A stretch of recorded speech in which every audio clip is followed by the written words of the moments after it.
அருள் அமுதம்.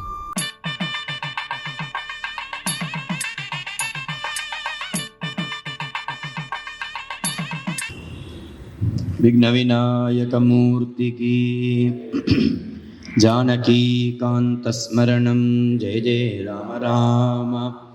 सद्गुरुनाथ महाराज की जय।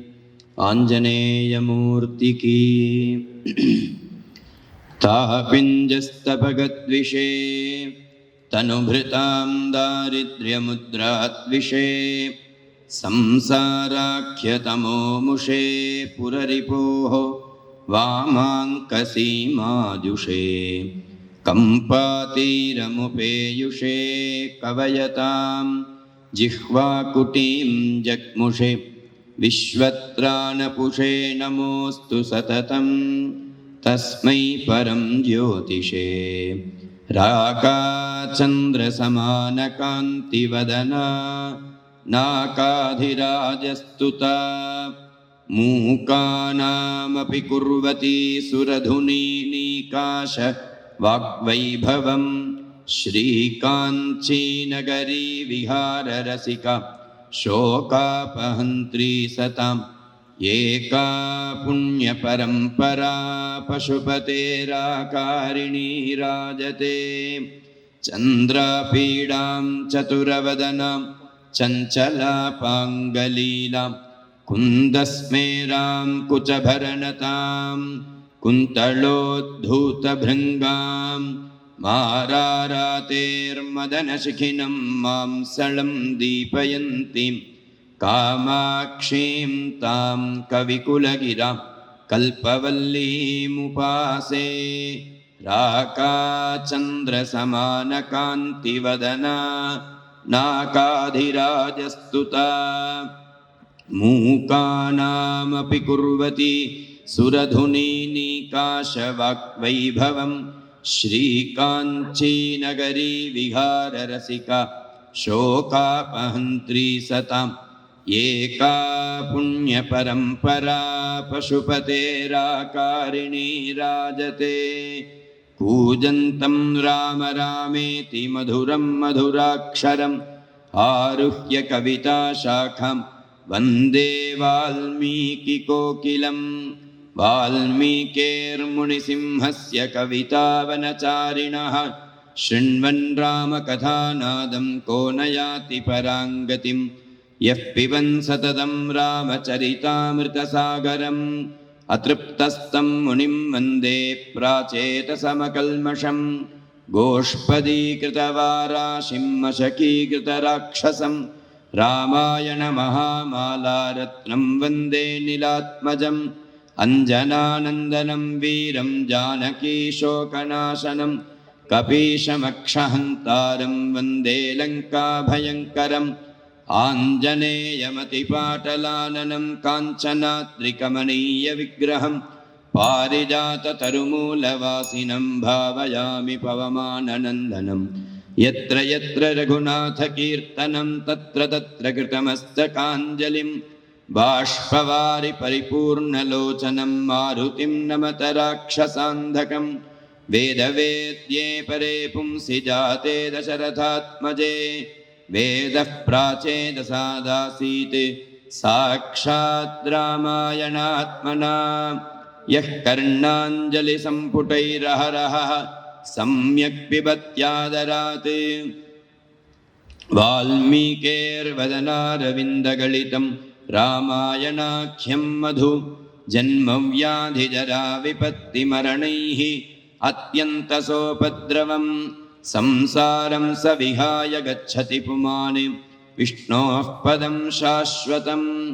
वैदेही सहितं सुरद्रुमतले हैमे महामण्टपे मध्ये पुष्पकमासने मणिमये वीरासने सुस्थितम्। अग्रे वाचयति प्रभञ्जनसुते तत्त्वं मुनिभ्यः परं व्याख्यान्तं भरदादिभिः परिवृतं रामं भजे श्यामळम्। नमोऽस्तु रामाय सलक्ष्मणाय देव्यै च तस्यै जनकात्मजायै।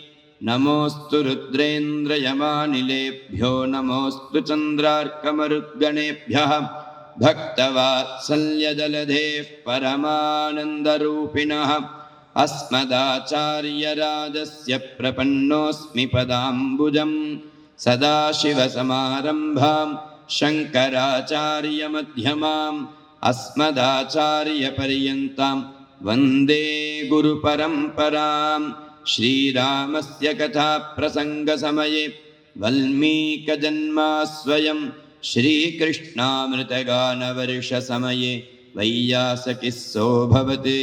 श्रीपुण्यप्रतभारतप्रवचने व्यासेन तुल्यो गुरुः स्कान्दे स्कन्दसमान एव स बभौ योऽनन्तरामो यतिः। बुद्धिर्बलं यशोधैर्यं निर्भयत्वमरोगता अजाड्यं वाक्पटुत्वं च हनुमत्स्मरणात् भवेत्। ओं श्री सीता लक्ष्मण भरत शत्रुघ्न हनुमत्समेत श्रीरामचन्द्राय परब्रह्मणे नमः। ओं सद्गुरुचरणारविन्दाभ्यां नमः। वाग्देव्यै नमः। ओं हनुमते नमः। श्रीहरये नमः।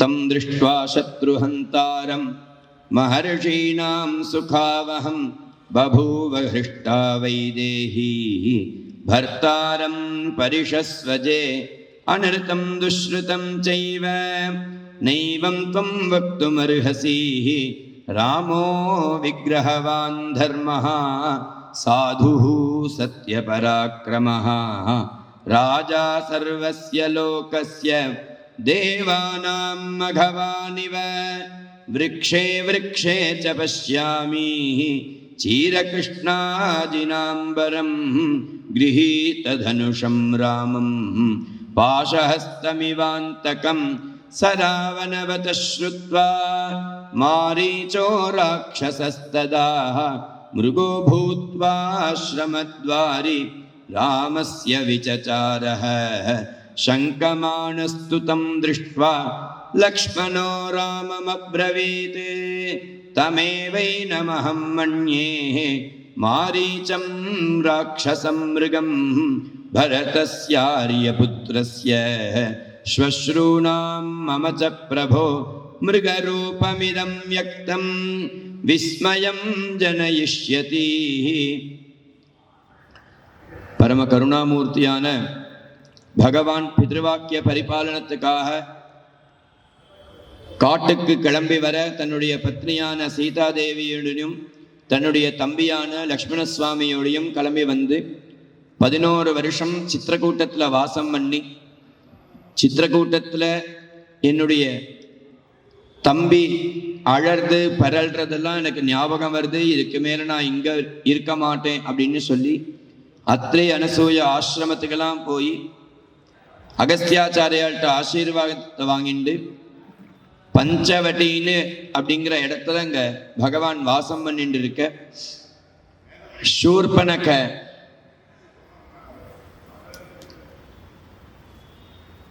ராமபிரானை பார்த்து காமமோகிதமாக கல்யாணம் பண்ணிக்கணும்னு ஆசைப்பட, இது ராமலக்ஷ்மணால் 2 பேரும் மாத்தி மாத்தி பரிகாசமாக அவளை இந்த பக்கமும் அங்க பக்கமும் போயிட்டு வரா மாதிரி பண்ணி, அந்த கோபத்தினால சீதையை சாப்பிட வர பகவான் லக்ஷ்மண சுவாமியை கூப்பிட, லக்ஷ்மணன் வந்து சூர்பனகையினுடைய மூக்கையும் காதையும் அறுத்து விட்டார்.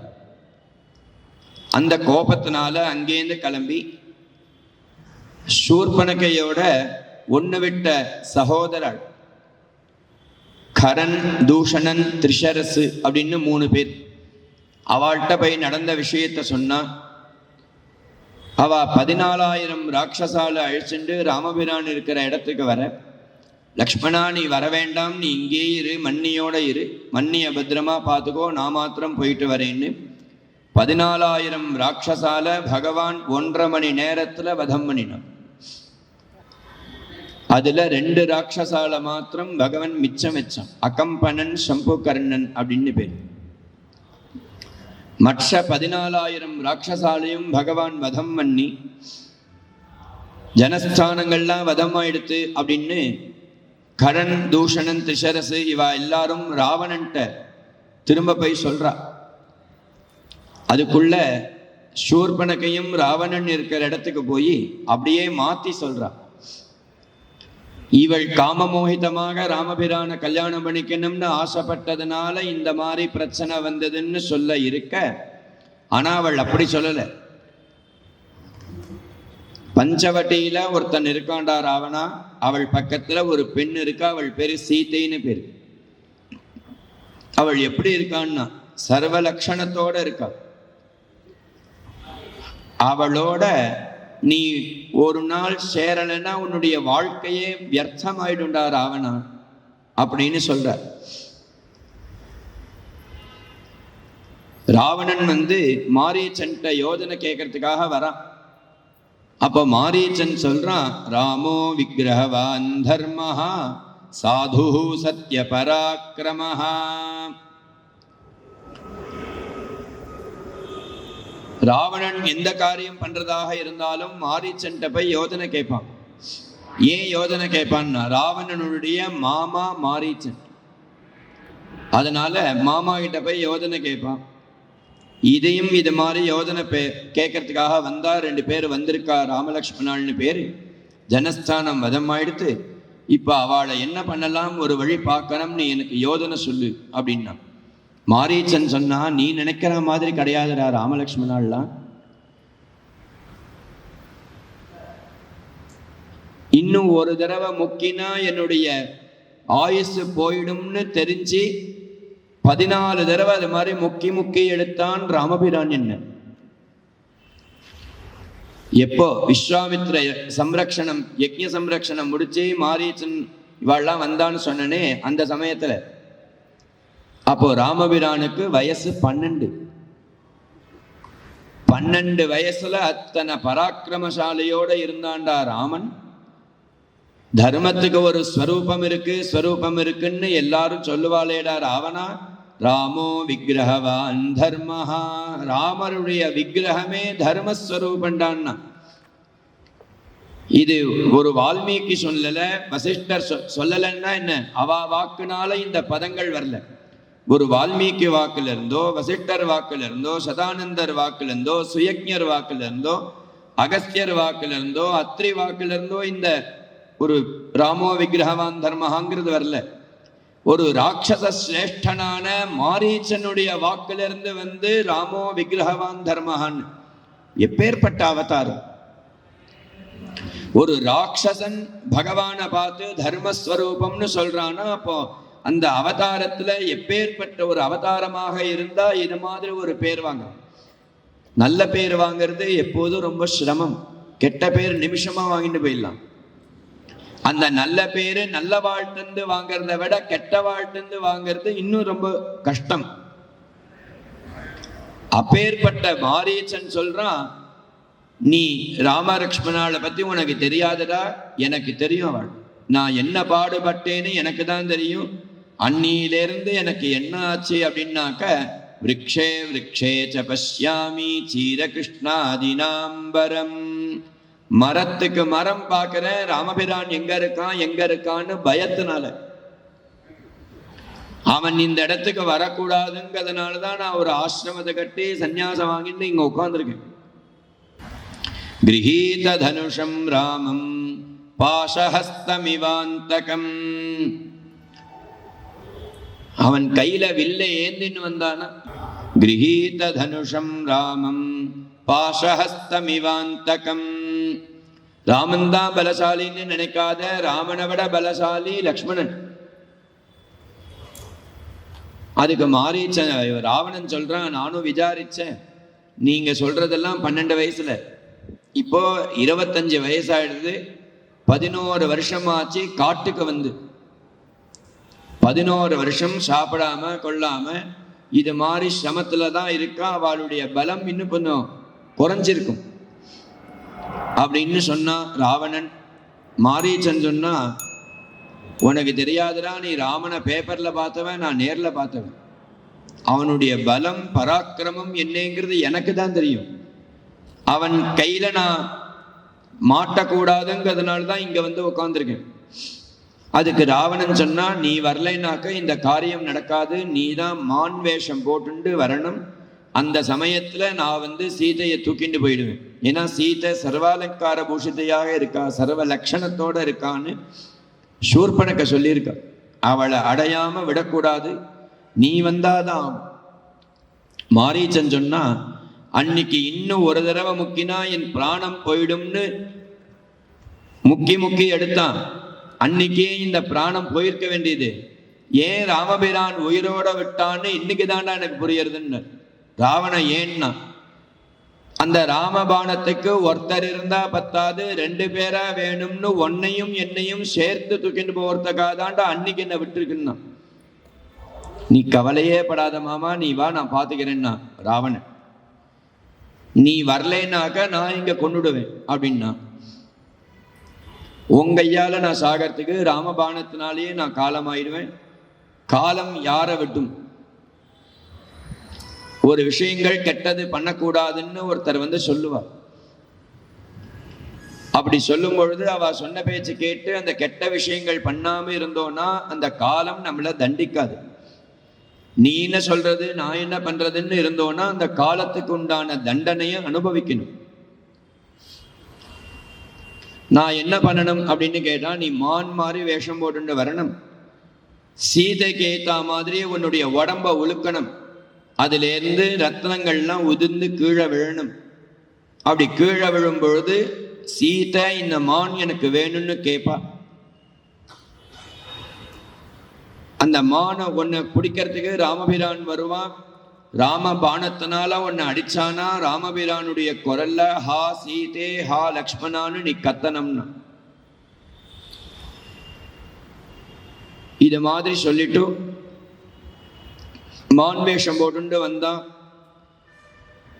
வந்தோடனே சீதைக்கு நேரா ராவணன் சொன்ன மாதிரி இந்த மாரீச்சனுடைய மான் வேஷம் போட்டு வந்திருக்கானே, அந்த மான் உடம்பெல்லாம் உளுத்துது, ரத்னங்கள்லாம் கீழே விழருது. கேட்குறவாளுக்கு ஒரு சந்தேகம் வரும், என்ன சார் மானோட உடம்புல இருந்து ரத்னங்கள்லாம் வருமா? ஏதோ நாங்கள் கதை கேட்குறோங்க, அதனால நீங்கள் என்ன வேணா கதை சொல்லலாமா அப்படின்னு கேட்கக்கூடாது. அன்னைக்கு சொல்லும் பொழுது புரியல, இன்னைக்கு நேரில் பார்க்கும் பொழுது தான் புரியுது. ஃப்ரெண்டோட ரிசப்ஷன்னு சொல்லி சில அம்மா புடவை கட்டின்னு வரா பாருங்க. ரிசப்ஷனில் இந்த புடவை முழுக்க ஸ்டோனாக இருக்கு. அந்த அம்மா எங்கே நடந்து போனாலும் அந்த புடவையிலேருந்து ஸ்டோனை உதிர்ந்து கீழே விழுது. அந்த அம்மா நடந்து போகிற பாதையெல்லாம் புடவையிலேருந்து ஸ்டோன் கீழே விழுது. அந்த அம்மா உடம்ப உழுக்கல, புடவை உதறலை, எதையுமே பண்ணலை. எதையுமே பண்ணாமல் அந்த புடவையிலேருந்து ஸ்டோன்கள்லாம் எப்படி கீழே விழறதோ அது மாதிரி மான் உடம்ப உழுக்கினாக்க ரத்னங்கள்லாம் கீழே விழுந்தது. சீதை ஆசைப்பட்டு எனக்கு அந்த மான் வேணும் அப்படின்னா. லக்ஷ்மணன் சொன்னா அது மான் இல்லைன்னா மாரீச்சன்னா. என்னமாடா சொல்றேன்னா, அவனுடைய கண்ணை பாரு புரியறது, அது மானோட கண்ணு கிடையாது, மாரீச்சனோட கண்ணு. கண்ணை பார்த்தா ஒருத்தருக்கு புரியுமான்னு ரொம்ப நாளா சந்தேகமா இருக்குமோனோ. ஆதார் கார்டு எடுக்கும்போது ஒவ்வொருத்தருடைய கண்ணை தான் பார்க்கறா. இல்லை, நமக்கு இங்க விவகாரத்துக்கு வரும்பொழுது தான் புரியறது எல்லாமே. ஆதார் கார்டுல ஏன் கண்ணை பார்க்கறா? பென்ஷனருக்கு அவ ட்ரெஷரி ஆஃபீஸ்க்கு போகணும் அப்படின்னாக்க அப்படி போக முடியலன்னா ஆன்லைன்ல அப்ளிகேஷன் அந்த பென்ஷன் வரத்துக்கு அந்த பென்ஷனருடைய கண்ணுல ரேகையை வச்சு கண்ணை சிமிட்ட சொல்றா. அவ கண்ணை சிமிட்டினானா அந்த பென்ஷனர் உயிரோட இருக்காருன்னு அர்த்தம். அப்போ பென்ஷன் மாசம் மாசம் வரும். வருஷத்துக்கு ஒரு தடவை பண்ணணும் இது. அந்த பென்ஷனர் இந்த மிஷின் வைக்கும் பொழுது கண்ணை சிமிட்டலைன்னாக்கா அவர் காலகதி அடைஞ்சிட்டாருன்னு அர்த்தம். பென்ஷன் நின்று போயிடும். ஒருத்தருடைய கண்ணு ரேகை மாதிரி இன்னொருத்தருடைய கண்ணு இருக்காது. எவ்வளவோ விஷயங்கள் இருக்கும் பொழுது ஆதார் கார்டுக்கும் இந்த பென்ஷனருக்கும் ஏன் கண்ணை மாத்திரம் பார்ப்பானே? இப்ப எனக்கு இருக்கிற கண் ரேகை மாதிரி உங்களுக்கு இருக்காது. கை ரேகையை கூட மாத்திடலாம், கண்ணு ரேகை மாற்றவே முடியாது. லக்ஷ்மணன் சுவாமி சொன்னா இது மாநிலனா மாரீச்சன்னா. ராமர் சொன்னார், கல்யாணமாயி இத்தனை வருஷம் ஆகுதுடா லக்ஷ்மணா, ஓ மன்னி என்கிட்ட இது வேணும் அது வேணும்னு இன்னி பரியந்தம் கேட்டதே கிடையாது. முதல்ல இப்பதான் கேட்கறா. அவள் கேட்டபடி மானா இருந்தாலும் அடிச்சுன்னு கொண்டு வந்து கொடுத்துடுறேன். நீ சொன்ன மாதிரி மாரீச்சனா இருந்தாலும் ஒரு கையை பார்த்துறேன். பரதஸ்யாரிய புத்திரஸ்ய ஸ்வஸ்ரூணாம் மம ச பிரபோ மிருகரூபமிதம் யக்தம் விஸ்மயம் ஜனயிஷ்யதி. ராமன் அந்த மான துரத்துண்டு போயிட்டே இருந்தா. ரொம்ப நேரம் ஆச்சு. ராமபிரான்ட்டு ஒரு குரலே வரல. லக்ஷ்மண சுவாமிய பக்கத்துல இருந்து மன்னிய பார்த்துக்கோன்னு சொல்லியிருக்கா. நான் மாத்திரம் போயிட்டு வரேன், நீ பத்திரமா இங்க இருந்து பார்த்துக்கோ. லக்ஷ்மணன் இங்க மன்னி பக்கத்துல தான் நிக்கிறான், சீதாதேவி பக்கத்துல. ராமபிரான் மான் பின்னாடி துரத்திண்டு போக ஒரு கட்டத்துக்கு மேல ஹா சீதே ஹா லக்ஷ்மணா அப்படின்னு ராமபிரானுடைய குரல்ல இந்த மாரீச்சன் கத்தினான். சீதாதேவி சொன்னா, லக்ஷ்மணா உங்க அண்ணாக்கு ஏதோ பரம ஆபத்து வந்திருக்கு, அவர் தான் இப்படி சத்தம் போடுறாருன்னா. லக்ஷ்மணன் உடனே சிரிச்சான். ஏன் சிரிச்சான்னா, 14,000 ராட்சசால 1.5 மணி நேரத்துல எங்க அண்ணா உங்களுக்கு நேரா வதம் பண்ணியிருக்கார். அப்படி இருக்கும் பொழுது ஒத்தமான எம்மாத்திரம் எங்க அண்ணாக்கு. பின்னாடி சுந்தரகாண்டத்துல சொல்லும் பொழுது ஜயத் யதிபலோ ராமஹ லக்ஷ்மணஸ்ச மகாபலஹ ராஜா ஜயதி சுக்ரீவஹ ராகவேணாபிபாலிதஹ நராவண சஹஸ்ரம் மே யுத்தே பிரதிபலம் பவேத். ஆஞ்சநேய சுவாமி சொல்றார், ராட்சச சேஷ்டாள்லாம் ஓடி வரா இந்த ஆஞ்சநேய சுவாமியை வதம் பண்ணணும். அவள்லாம் மயக்கமடைஞ்சு கீழே விழற மாதிரி ஒரு வார்த்தையை சொன்னார் ஆஞ்சநேய சுவாமி. நராவண சஹஸ்ரம் மே, என்னுடைய கைக்கு 1000 ராவணன் வந்தாலும் பத்தாதுடா, நீங்களாம் எம்மாத்திரம்னு அர்த்தம். ஏன் இது மாதிரி சொன்னான்னா, லங்கையில ராவணன்னு பேர் சொல்றதுக்கே பயப்படுவார். அப்படி பயப்படுற ஊர்ல ஒத்த குரங்கு 1000 ராவணன் வந்தாலும் எனக்கு பத்தாதுன்னு சொல்றான்னா, அது எவ்வளவு பெரிய சாதகனா இருந்தாக்கா அவன் வாயில இப்படி ஒரு வார்த்தை வரும் அப்படின்னு அங்க சொல்றது. அது மாதிரி 14,000 ராட்சசால 1.5 மணி நேரத்துல எங்க அண்ணா வதம் பண்ணிருக்கு. ஒரு மான் எங்க அண்ணா வதம் பண்றதுக்கு எவ்வளவு நேரம் ஆக போறது மன்னி, நீங்க பயப்படாதீங்கன்னா. அவளுக்கு கோபம் வந்தது. நீங்க இன்னும் நம்பலையா எங்க அண்ணாவன்னு நினைச்சுட்டு சிரிச்சான்.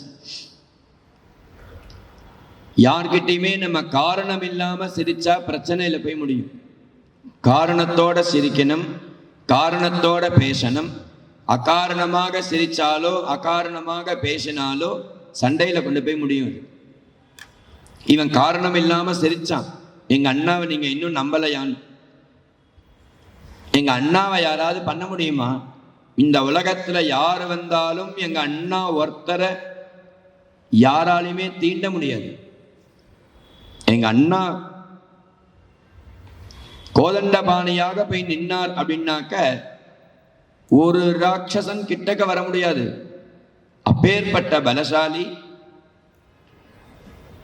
நிச்சயமா ராமன் திரும்ப வருவாமன்னே நீங்க கவலைப்படாதீங்கோ, எங்க அண்ணாவுடைய பலம் எனக்கு தெரியும் அப்படின்னு சொன்னா. சீதைக்கு அதெல்லாம் ஒரு சமாதானமாக இருந்தது. லக்ஷ்மண சுவாமிகிட்ட சொல்றா, தேவி தேவ மனுஷ்யேஷு கந்தர்வேஷு பதத்ரிஷு ராட்சசேஷு பிசாச்சேஷு கிண்ணரேஷு மிருகேஷு ச சௌமித்ரே மித்ரரூபேண भ्रातुस्त्वमसि शत्रुवत् यस्त्वमस्याम् अवस्थायाम् भ्रातरं नाभिपत्स्यते आगमिष्यामि ते भर्ता शीघ्रं हत्वा मृगोत्तमम्. லக்ஷ்மணன் சொல்றா சீதாதேவி, எனக்கு இப்பதான் புரியறது லக்ஷ்மணா, நீ காட்டுக்கு எங்களோட ஏன் வந்தேன்னு அந்த சூக்ஷ்மம் இப்பதான் எனக்கு புரியுது. என்ன பண்ணி காட்டுக்கு வந்த இடத்துல இது மாதிரி ஒரு அசந்தர்ப்பம் நடக்கும்னு உனக்கு முன்னாடியே தெரிஞ்சு, அந்த அசந்தர்ப்பம் வந்ததுன்னா அந்த சமயத்துல மன்னிய நாம அனுபவிக்கலாம்ங்கிற எண்ணத்தோட தான் நீ வந்திருக்க. இந்த எண்ணம் உனக்காக வரல, தானா வரல, பரதன் உன்னை தூண்டி விட்டு வந்திருக்குன்னா. லக்ஷ்மணன் தவிச்சிட்டான். என்னை பார்த்து என்ன பண்ணி சொன்னீங்க? நான் அது மாதிரி இந்த இடத்துல லக்ஷ்மணனை சொன்னாலும் சொல்லலாம், பொருந்தும். பரதனுக்கும் இதுக்கும் சம்பந்தமே கிடையாது. அவன் கல்யாணமான கையோட தன்னுடைய மாமாவாதுக்கு கே தேசத்துக்கு யுதாஜித்தோட போயிட்டான். அதுக்கப்புறம் 12 வருஷம் ராமபிரானோட அயோத்தியில பரம சௌக்கியமா வாழ்ந்தேன் அப்படின்னு சொன்னான் அத்ரி அனசூய ஆசிரமத்துல. அதுக்கப்புறம் 11 வருஷம் சித்திரக்கூட்டத்துல ஆயிடுத்து. இப்ப சொல்றா, பரதன் சொன்ன யோதனையாலதான் நீ இப்படி இருக்கேன்னா. இந்த பரதனை சொன்ன பாபத்துக்காக தான் சீதை சுந்தரகாண்டத்துல சொல்ல போறா. 2 பாபம் நான் பண்ணின ஹனுமன்னு, ஒரு பெரிய பாபம், ஒரு சின்ன பாபம். எது பெரிய பாபம்னா, பரதனை தப்பா பேசினது பெரிய பாபம். ஏன்னா சம்பந்தமே கிடையாது, அவனுக்கும் இந்த கதைக்கும் சம்பந்தமே கிடையாது. அவனை சொன்னேன். லக்ஷ்மணனை சொல்லிட்டேன், அது சின்ன பாபம். சின்ன பாபத்தை அனுபவிக்கிறதுக்காக 10 மாசம் லங்கையில வாசம். பெரிய பாபத்தை சொன்னதுனால 100 வருஷம் வனவாசம். பின்னாடி பிரசவமா இருக்கும் உத்தரகாண்டத்தினுடைய கதை. சீதாதேவி கர்ப்பமா இருக்கும் பொழுது யாரோ ஒருத்தன் சொன்னான்னு பரதனை விட்டு காட்டுல கொண்டு போய் விட சொன்னான். லக்ஷ்மண சுவாமிகிட்ட சொன்னா என்னால முடியாதுன்னா, பரதன்ட்ட வேற விஷயமாக பேசி, உன்னி அண்ணாவை எப்படி பார்க்கிற பரதான்னா, இதுல என்னென்ன ஆச்சரியம், நீங்க தான் எங்களுக்கு தெய்வம், நீங்க தான் எங்களுக்கு எல்லாமே. அண்ணா என்ன சொன்னாலும் செய்வியான்னா, சந்தேகப்படாம நான் எல்லாத்தையும் செய்வேன்னா. ஓ மண்ணிய கொண்டு போய் காட்டுல விடுன்னா. அவன்கிட்ட சத்தியத்தை வாங்கினான் பகவான். என்ன சொன்னாலும் நான் செய்வேன்னு சத்தியம் பண்ணு, அதுக்கப்புறம் நான் சொல்றேன்னா. எங்க அண்ணா மேல சத்தியமா சொல்றேன், எங்க அண்ணா என்ன சொன்னாலும் நான் பண்ணுவேன்னா காட்டுல கொண்டு போய் விடணும்.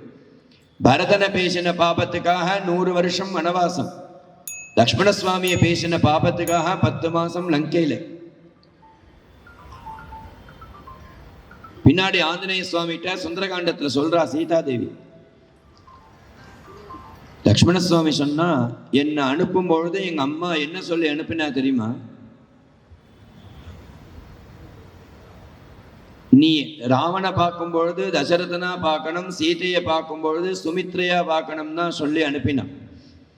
அதுல இருந்து இன்னைய நாள் பரியந்தம் நான் எங்க அம்மா மாதிரி தான் உங்களை பார்த்தேன். இனிமே நான் எப்படி பார்க்க போறேன்னா, இன்னைய நாள் பரியந்தம் என்னை பெத்த சுமித்ரா தேவி மாதிரி நான் உங்களை பார்த்தேன். நீங்க இது மாதிரி என்னை தப்பா பேசிட்டு, அதனால இனிமே என் சித்தி கைகேயியா தான் உங்களை பார்க்க போறேன் அப்படின்னு லக்ஷ்மணன் சொல்றான். இனிமே நான் உங்களை பார்க்கும்போது கைகேயியா தான் பார்க்க போறேன். இதெல்லாம் சரி லக்ஷ்மணா, நீ இப்ப போறியா? நான் கோதாவரியில இறங்கட்டுமான்னு கேட்கிறேன். கோதாவரீம் பிரவேக்ஷ்யாமி வினா ராமேண லக்ஷ்மணா ஆபந்திஷ்யேதவா த்யக்ஷ்யே விஷமே தேகமாத்மனஹ. கோதாவரியில இறங்கட்டுமா, விஷத்தை சாப்பிடட்டுமா? நீ இப்ப அண்ணாவை தேடி போக போறியா? என்ன பண்ண போற சொல்லுன்னா. நீங்க ஒண்ணுமே பண்ண வேண்டாம் அண்ணி, இங்கே நில்லுங்கோ, நான் போய் பார்த்துன்னு வரேன் அப்படின்னு லக்ஷ்மணன் இந்த பக்கம் போனானோ இல்லையோ, ராவணன் வந்துட்டான். எப்படி வந்தான்னா, லக்ஷ்ண காஷாய சம்பீதா சிகி சத்ரி உபானஹி வாமே சாம் சேவ சத்யாத சுபே யஷ்டி கமண்டலே. காஷாய தண்ட கமண்டலுவோட வரானா ராவணன். நம்மளுடைய சாஸ்திரம் என்ன சொல்றது அப்படின்னாக்க, யார நீ காஷாய தண்ட கமண்டலுவோட பார்க்கறியோ அவளை எதின்னு நினைச்சுன்னு நீ பூஜை பண்ணு. காஷாய தண்ட மாத்திரேன எதி பூஜ்யோ நசம்சயா, சந்தேகப்படாம பூஜை பண்ணுன்னு நம்மளுடைய சாஸ்திரம் சொல்றது. ஒரு சன்னியாசி வராளே அப்படின்னு சீதாதேவி என்ன பண்ணா, வாங்கோ வாங்கோ வரணும்னு சொல்லி ஸ்வாகதம் கொடுத்து அவனை உட்காத்தி வச்சு உங்களுக்கு என்ன வேணும்னு கேட்டார். பொதுவா லோகத்துல யார பூஜை பண்ணணுமோ அவளை பூஜை பண்ணாம இருந்தா தோஷம். யார பூஜை பண்ண கூடாதோ அவளை பூஜை பண்ணினாலும் தோஷம். சுவாமிகளுக்கு இன்னைக்கு என்ன பிக்ஷன்னா, எனக்கு நீதான் பிக்ஷன்னா. அவ கோச்சிண்டா, நீ யாரு, நீ சன்னியாசின்னு நினைச்சுன்னு நான் உள்ள வரவழைச்சேன், நீ இன்னும் இப்படிலாம் தப்பா பேசல அப்படின்னு சொல்லி சீதாதேவியினுடைய கையை பிடிச்சி ராவணன் தூக்கினான். வால்மீகி ராமாயணத்துல மட்டும்தான் சீதாதேவியினுடைய கையை பிடிச்சான்னு இருக்கு. பிராதா வைஸ்ரவனஸ்ராஹம் சாவத்ஸ்யோன்வரவர்ணினி ராவணோ நாம பத்ரம் தே தசக்ரீவ பிரதாபவானே.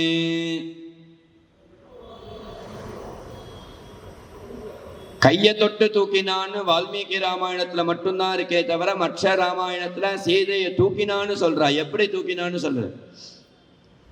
இப்படி கையை தொட்டு தூக்கும் பொழுது சீதாதேவி முதல்ல யாரு பேர் சொல்லணும்? ஒரு கல்யாணமான பத்னிக்கு ஒரு பரம ஆபத்து வந்துடுத்து, ஒருத்தன் தீண்ட வரான்னா முதல்ல யாரை கூப்பிடுவா? கணவன் பேரை தானே சொல்லணும். ஆனா சீதை கணவன் பேரை சொல்லல. ஹா லக்ஷ்மண மகாபாஹோ குரு சித்த பிரசாதக. லக்ஷ்மணா, நீ இங்க இருந்தனா எனக்கு இப்பேற்பட்ட ஆபத்து வந்திருக்குமாடா. நான் உன்னை பேசி அனுப்பிட்டேனே, அந்த பாபத்தினாலதான் இவன் என்னை தூக்கிட்டு போறானேன்னு கதர்றா சீத்தை. காமத்தோட ராவணன் ஒரு பெண்ணை தொடக்கூடாது, தொட்டா அவன் தலை வெடிச்சு போயிடும்னு வேகவதின்னு ஒருத்தி ராவணனுக்கு கொடுத்த சாபம். அதனால காஷாய வஸ்திரத்துல சந்நியாச வேஷம் போட்டுட்டு தூக்குறான். காமத்தினால தூக்கி இருந்தானா அவன் தலை பொசுக்கி இருக்கும். சீதாபரணம்ங்கிறது ஆயிருக்காது, பின்னாடி ராவணவதம்ங்கிறது ஆயிருக்காது, பட்டாபிஷேகம் வராது. அவன் காமமோகிதத்தினால அவளை தூக்கல அப்படிங்கிறதுனாலதான் காஷாய வஸ்திரத்துல தூக்கினான். முதல்ல லக்ஷ்மணசுவாமியை தான் கூப்பிடுறா. லக்ஷ்மணசுவாமியை கூப்பிட்ட உடனே பக்கத்துல ஜட்டாயு இருந்தாரே, நான் பார்த்துக்கிறேன், நீ போயிட்டு வான்னு நேற்றைய தினம் ராமபிரான்ட்ட சொன்னாரு. அவளுக்கு நான் மாமனார் மாதிரி, நான் அப்பா மாதிரி நான் பார்த்துக்கிறேன், நீ போயிட்டு வாராமா, அவளுக்கு எந்த ஆபத்தும் வராதுன்னு சொன்னாரு. இப்ப ஆபத்து வந்துருது. ஹா லக்ஷ்மண மகாபாஹோ, மகாபலசாலியான லக்ஷ்மணனே நீ எங்க இருக்கேன்னு சீதாதேவி கூப்பிடும் பொழுது ஜட்டாயு பார்த்தாக்கா ராவணனுடைய தேர்ல சீதாதேவி உட்கார்ந்துருக்கா. ஜட்டாயு போய் சொன்னார், நீ யுவா, நான் விருத்தன், உன்னால என்னை அடிச்சு என்னால ஜெயிக்க முடியாது, எனக்கு அது நன்னாவே தெரியும். அவள் எனக்கு பெண்ணுக்கு சமானம், நீ அவளை விட்டுடு, எதையுமே பண்ணாத. என்னை நம்பிதான் அவ ஆத்துக்காரர் இங்க விட்டுட்டு போயிருக்கான்னு தசரத ராவணன்ட்ட சொல்றார் ஜட்டாயு. விருத்தாஹம் த்வம் யுவா தன்வி சசர கவசீரசி ததாப்யாதார்ய வைதேஹீம் குஷலீன கமிஷ்யசி. நீ அவனை விட்டுடு, தூக்காதேன்னு சொன்னா. யாருக்கு என்ன சொன்னாலும் அவ வாழ்க்கை எப்ப தோணணுமோ அப்பதான் அது புத்தி வேலை செய்யும். இருந்தாலும் சண்டை போடுறேன் அப்படின்னு யுத்தம் பண்ணி தேரெல்லாம் உடைச்சி குதிரையெல்லாம் கொன்னு சாரதியை கொன்னு எல்லாம் பண்ணான் ஜட்டாயு. ராவணனால எதுவுமே பண்ண முடியல. ராவணன் அப்பேற்பட்ட பலசாலியா இருந்து ஜட்டாயுவை மேல மேல மேல அடிச்சுட்டே இருக்கான். அடிக்கிறது பத்தாதுன்னு பரமேஸ்வரன் ஆராதனம் பண்ணி தபஸ் பண்ணி சந்திரஹாசம்ங்கிற கத்தி இடுப்புல வச்சுட்டு இருக்கான். அந்த கத்தி எடுத்தான், இடுப்புல இருந்து ஜட்டாயுடைய 2 ரெக்கையும் வெட்டினா, ஜட்டாயுடைய வயத்துல குத்தினா, கீழே போட்டா, சீதையை தூக்கிட்டு ராவணன் போயிட்டான். சீதையை தூக்கிண்டு ராவணன் போயிட்டான். இந்த பக்கம் ஜட்டாயு கீழே விழுந்து கிடக்கு. சீதையை தூக்கிட்டு போக சமயத்துல சீதாதேவி தன்னுடைய புடவை தலைப்புல இருந்து கிழிச்சு தன்னுடைய ஆபரணத்துல சில ஆபரணங்கள் பொட்டலமாக கட்டி துணியாலேயே மூட்டை மாதிரி கட்டி போற வழியில ரிஷ்யமூக்கம்னு ஒரு மலை தெரியறது, அங்க குரங்குகள்லாம் இருக்கிறது சீதாதேவி பார்த்தா. அந்த நகையெல்லாம் அங்க போட்டு ராமபிரான் இங்க வந்தா இந்த வானரங்கள் இது ராமபிரான்கிட்ட கொடுக்கட்டும்னு கிளம்பி போயிட்டா. லங்கையில அசோகவனத்துல கொண்டு போய் சீதையை பாதுகாப்பாக ராவணன் வச்சுட்டான். அதுக்கப்புறம் அங்கேருந்து கிளம்பி ராமலக்ஷ்மணால் அங்க மாரீச்சனை வதம் பண்ணி வந்துட்டே இருக்கா. வர சமயத்துல ஏதோ ஒரு பக்ஷி அடிபட்டு கிடக்கைன்னு இப்படி பக்கத்துல போய் நின்னாக்கா ஜட்டாயு. ரொம்ப ஹீனமான குரல்ல ஆயுஷ்மன்னே ஆயுஷ்மன்னு கூப்பிட்டது. யாமோஷதிமிவ ஆயுஷ்மன்னே அன்வேஷசி மகாவனே சா தேவி மம ச பிராணா ராவணே நோ பயம் ஹிருதம்.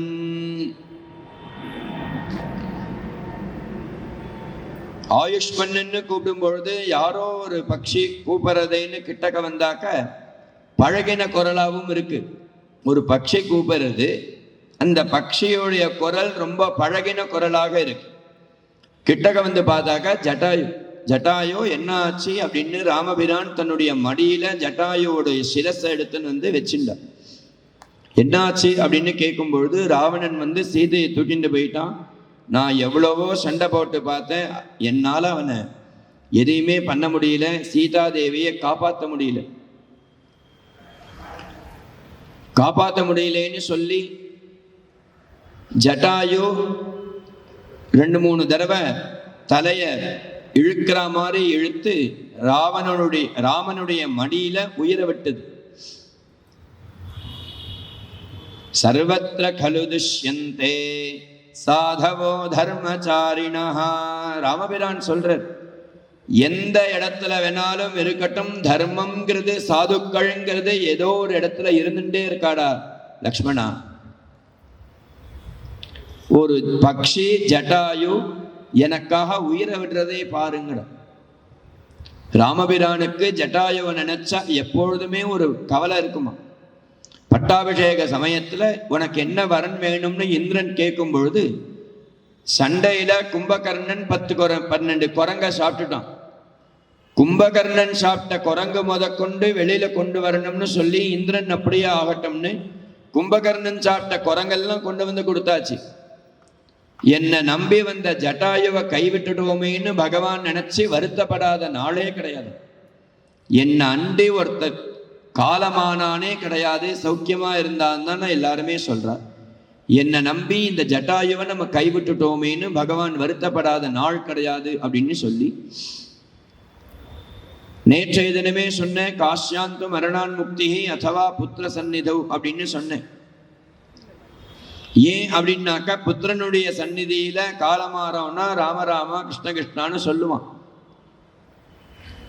எந்த ராமபிரானுடைய நாமத்தை காதுல சொன்னாக்க சத்கத்தை அடைவோமோ அந்த ராமருடைய மடியில ஜட்டாயு உயிர விட்டது. கதையா கேட்கக்கூடாது. 60,000 வருஷம் பகவான தபஸ் பண்ணி யஜ்யங்கள் பண்ணி அன்னதானங்கள் பண்ணி பல புண்ணிய கர்மாக்கள் பண்ணி பகவானே புத்திரனா அடைந்த தசரதனுக்கு உயிரை விடும்பொழுது ஒரு புள்ள பக்கத்துல கிடையாது. ஒரு பொணத்தை கொத்தி திங்கிற கழுகு ராமபிரான் மடியில உயிரை விடுறது. இப்போ பகவான் யாருக்கு என்ன கிருபை பண்ணியிருக்கான்னு எப்படி தெரியும்? நான் அவளை அநேக விதமான தானங்கள் பண்ணேன் சார், எனக்கு நிச்சயம் பகவான் காப்பாற்றுவான் சார்னு நம்ம எப்படி தைரியமா சொல்ல முடியும்? ஒரு பிரேதத்தை கொத்தி திங்கிற கழுகுக்கு ராமபிரானுடைய மடியில உயிரை விடுறது. எந்த ராமநாமாவுடைய நாமத்தை காதுல சொன்னா ராமர் கிட்ட போய் அடைவானோ அந்த ராமர் மடியில ஜட்டாயு உயிரை விட்டது. தன் அப்பாக்கு பண்ண வேண்டிய ஔர்ததேகிகமான சம்ஸ்காரங்கள் விட்டு போயிடுது. ஏன்னா பகவான் காட்டுக்கு வந்தாச்சு, பரதன் தான் முதல் நாள் கர்மாலாம் பண்ணினான். அப்பாக்கு விட்டு போன சம்ஸ்காரத்தை இந்த ஜட்டாயுக்கு பண்றார் பகவான். ஏன்னா ஜட்டாயுவும் அப்பாவும் சகான்னு சொன்னாலும் நீ அப்பா இல்லைன்னு கவலைப்படாத ராமா, நான் என்ன அப்பாவா நினைச்சுக்கோன்னு தன்னுடைய பக்ஷியினால தன்னுடைய ரக்கையினால பகவான் ஆலிங்கனம் பண்ணிட்டு அந்த அப்பா ஸ்தானம்ங்கிறதுனால இங்க லக்ஷ்மணனை விட்டு அரணைய கடைய சொல்லி யாகதிர் யஜ்ஞசீலானாம் ஆஹிதாக்னேஷ்ச யாகதிஹி அபராவர்த்தினாம் யாச்ச பூமி பிரதாயினாம் மயாத்வம் சமனுஜ்ஞாதஹ கச்ச லோகானனுத்தமானே கிருத்ரராஜ மகாசத்வ சம்ஸ்கிருதஸ்ச மயா விரஜ. அரணிய மூட்ட சொல்லி யாக யஜ்ஞங்கள் பண்ணின அக்னிஹோத்ரிகள் எந்த லோகத்துக்கு போவாளோ அந்த லோகத்துக்கு போ ஜட்டாயோ. பூமிதானம் பண்ணினவன் எந்த லோகத்துக்கு போவானோ அந்த லோகத்துக்கு போ ஜட்டாயோ.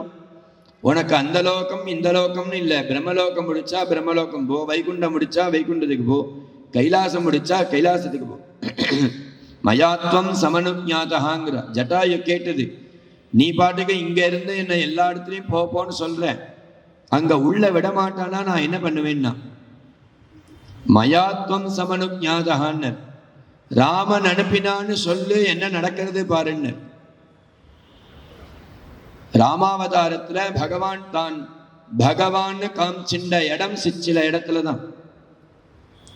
கிருஷ்ணாவதாரத்துல எல்லா இடத்துலையும் தான் பகவான் பகவான்னு காமிச்சின்ற அவதாரம். ராமாவதாரத்துல சிற்சில இடத்துல தான் தான் பகவான்னு காமிச்சின்றது.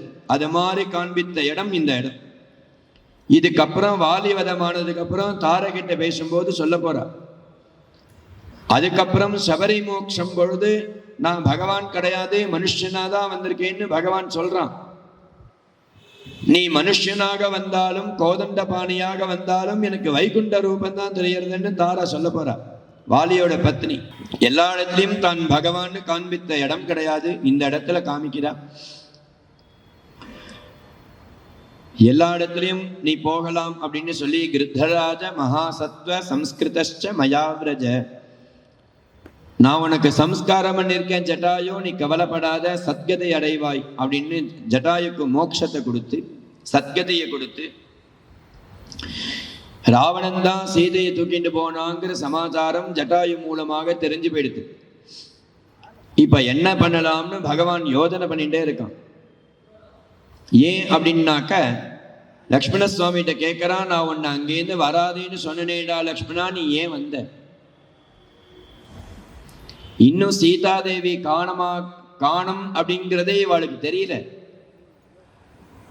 போற வழியில பேசிட்டே போறா, சீதையை தனியா விட்டுட்டு வராதேன்னு உங்ககிட்ட சொன்னனே, ஏன் தெரியல? ஜட்டாயு தான் சொன்னானே ராவணன் தூக்கிட்டு போயிட்டான்னு, ஏன் தெரியல அப்படின்னாக்க, சீதைய ராவணன் தூக்கிட்டு போயிட்டான்னு புத்தி பூர்வமா தெரியறதே தவிர மனசு பூர்வமா இன்னும் அதுக்கு வரல பகவான். மனசு பூர்வமாக மனசு தெரியணுமோ, சீதை நம்ம கூட இல்லைன்னு மனசுக்கு தெரியணுமே. புத்திக்கு தெரிஞ்சு போயிடுது சீதாதேவி பக்கத்துல இல்லைன்னு, மனசுக்கு இன்னும் தெரியல. அது எப்படி தெரியலன்னா, ஆபரேஷன் பண்ணும் பொழுது மனசை தூங்க வச்சுட்டு ஆபரேஷன் பண்றான்.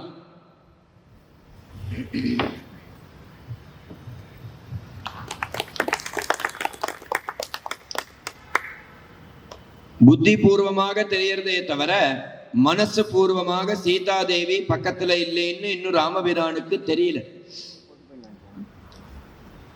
ராமபிரான் லக்ஷ்மண சுவாமிகிட்ட ரொம்ப வருத்தப்பட்டு, என்ன மாதிரி ஒரு துர்பாகியசாலி யாராவது இந்த உலகத்துல உண்டாதா? ஏன்னா இப்படி சொல்றேன்?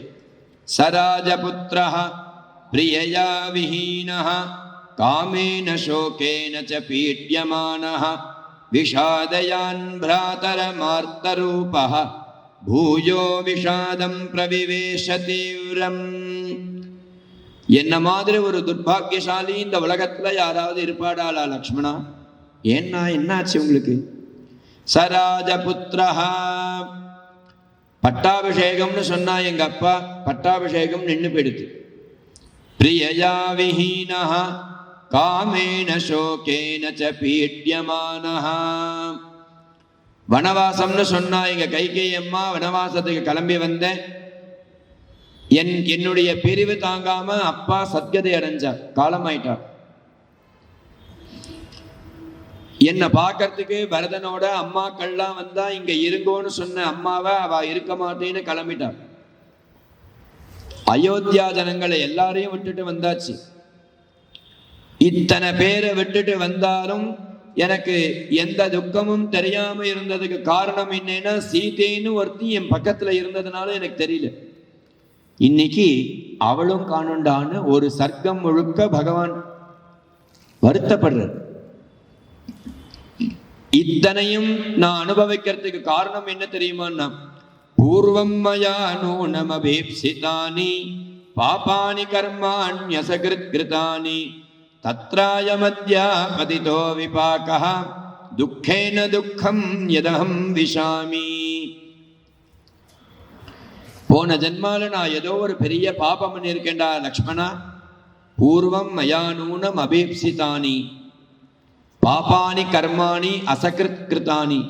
பண்ணக்கூடாத காரியங்கள் ஏதோ பண்ணியிருக்கேன், அதனாலதான் எனக்கு இத்தனை சிரமங்கள் வருது. ஏன் பகவான் இதை மாதிரிலாம் சொல்றான்னா, இந்த கதை கேட்கிறவாளுக்கு தோணணும், இந்த ஜென்மால நாம ஏதாவது சிரமப்படுறோம்னா இது இந்த ஜென்மால வந்த சிரமங்கள் கிடையாது. போன ஜென்மால நம்ம ஏதோ ஒரு தப்பு பண்ணியிருக்கோம், அந்த தப்போடைய பலனாக இந்த ஜென்மால அனுபவிக்கிறோம். ஜென்மால துக்கத்தை அனுபவிக்கிறதோ சௌக்கியத்தை அனுபவிக்கிறதோ இந்த ஜென்மால வந்தது கிடையாது. போன ஜென்மால நம்ம என்னத்தை பண்ணினோமோ அதன் பயனாக தான் இந்த ஜென்மால சௌக்கியம் துக்கம் எல்லாமே. போன ஜென்மால நான் ஏதோ பண்ணக்கூடாத விஷயத்தை ஏதோ பண்ணிட்டேன். ஒருத்தருக்கு சமம் வருண்டா லக்ஷ்மணா, ஆனா படிக்கட்டு மாதிரி வருமா? மாடி படிக்கட்டு எப்படி இருக்கோ அது மாதிரி மேல மேல சிரமங்கள் வருமா? எனக்கு இப்ப எப்படி வந்திருக்கு பாரு. ராஜ்ய பிரணாசா ஸ்வஜனைர் வியோகா. ராஜ்யம் கைவிட்டு போச்சு. ஸ்வஜனைர் வியோகா, அயோத்தியா ஜனங்களை விட்டு நான் காட்டுக்கு வந்தேன். காட்டுக்கு வந்த இடத்துல என் பிரிவு தாங்காம அப்பா காலமானா. என் அம்மாக்களை இங்க இருங்கோன்னு சொன்னேன், அவளும் இங்க இருக்க மாட்டேன்னு சொல்லிட்டார்.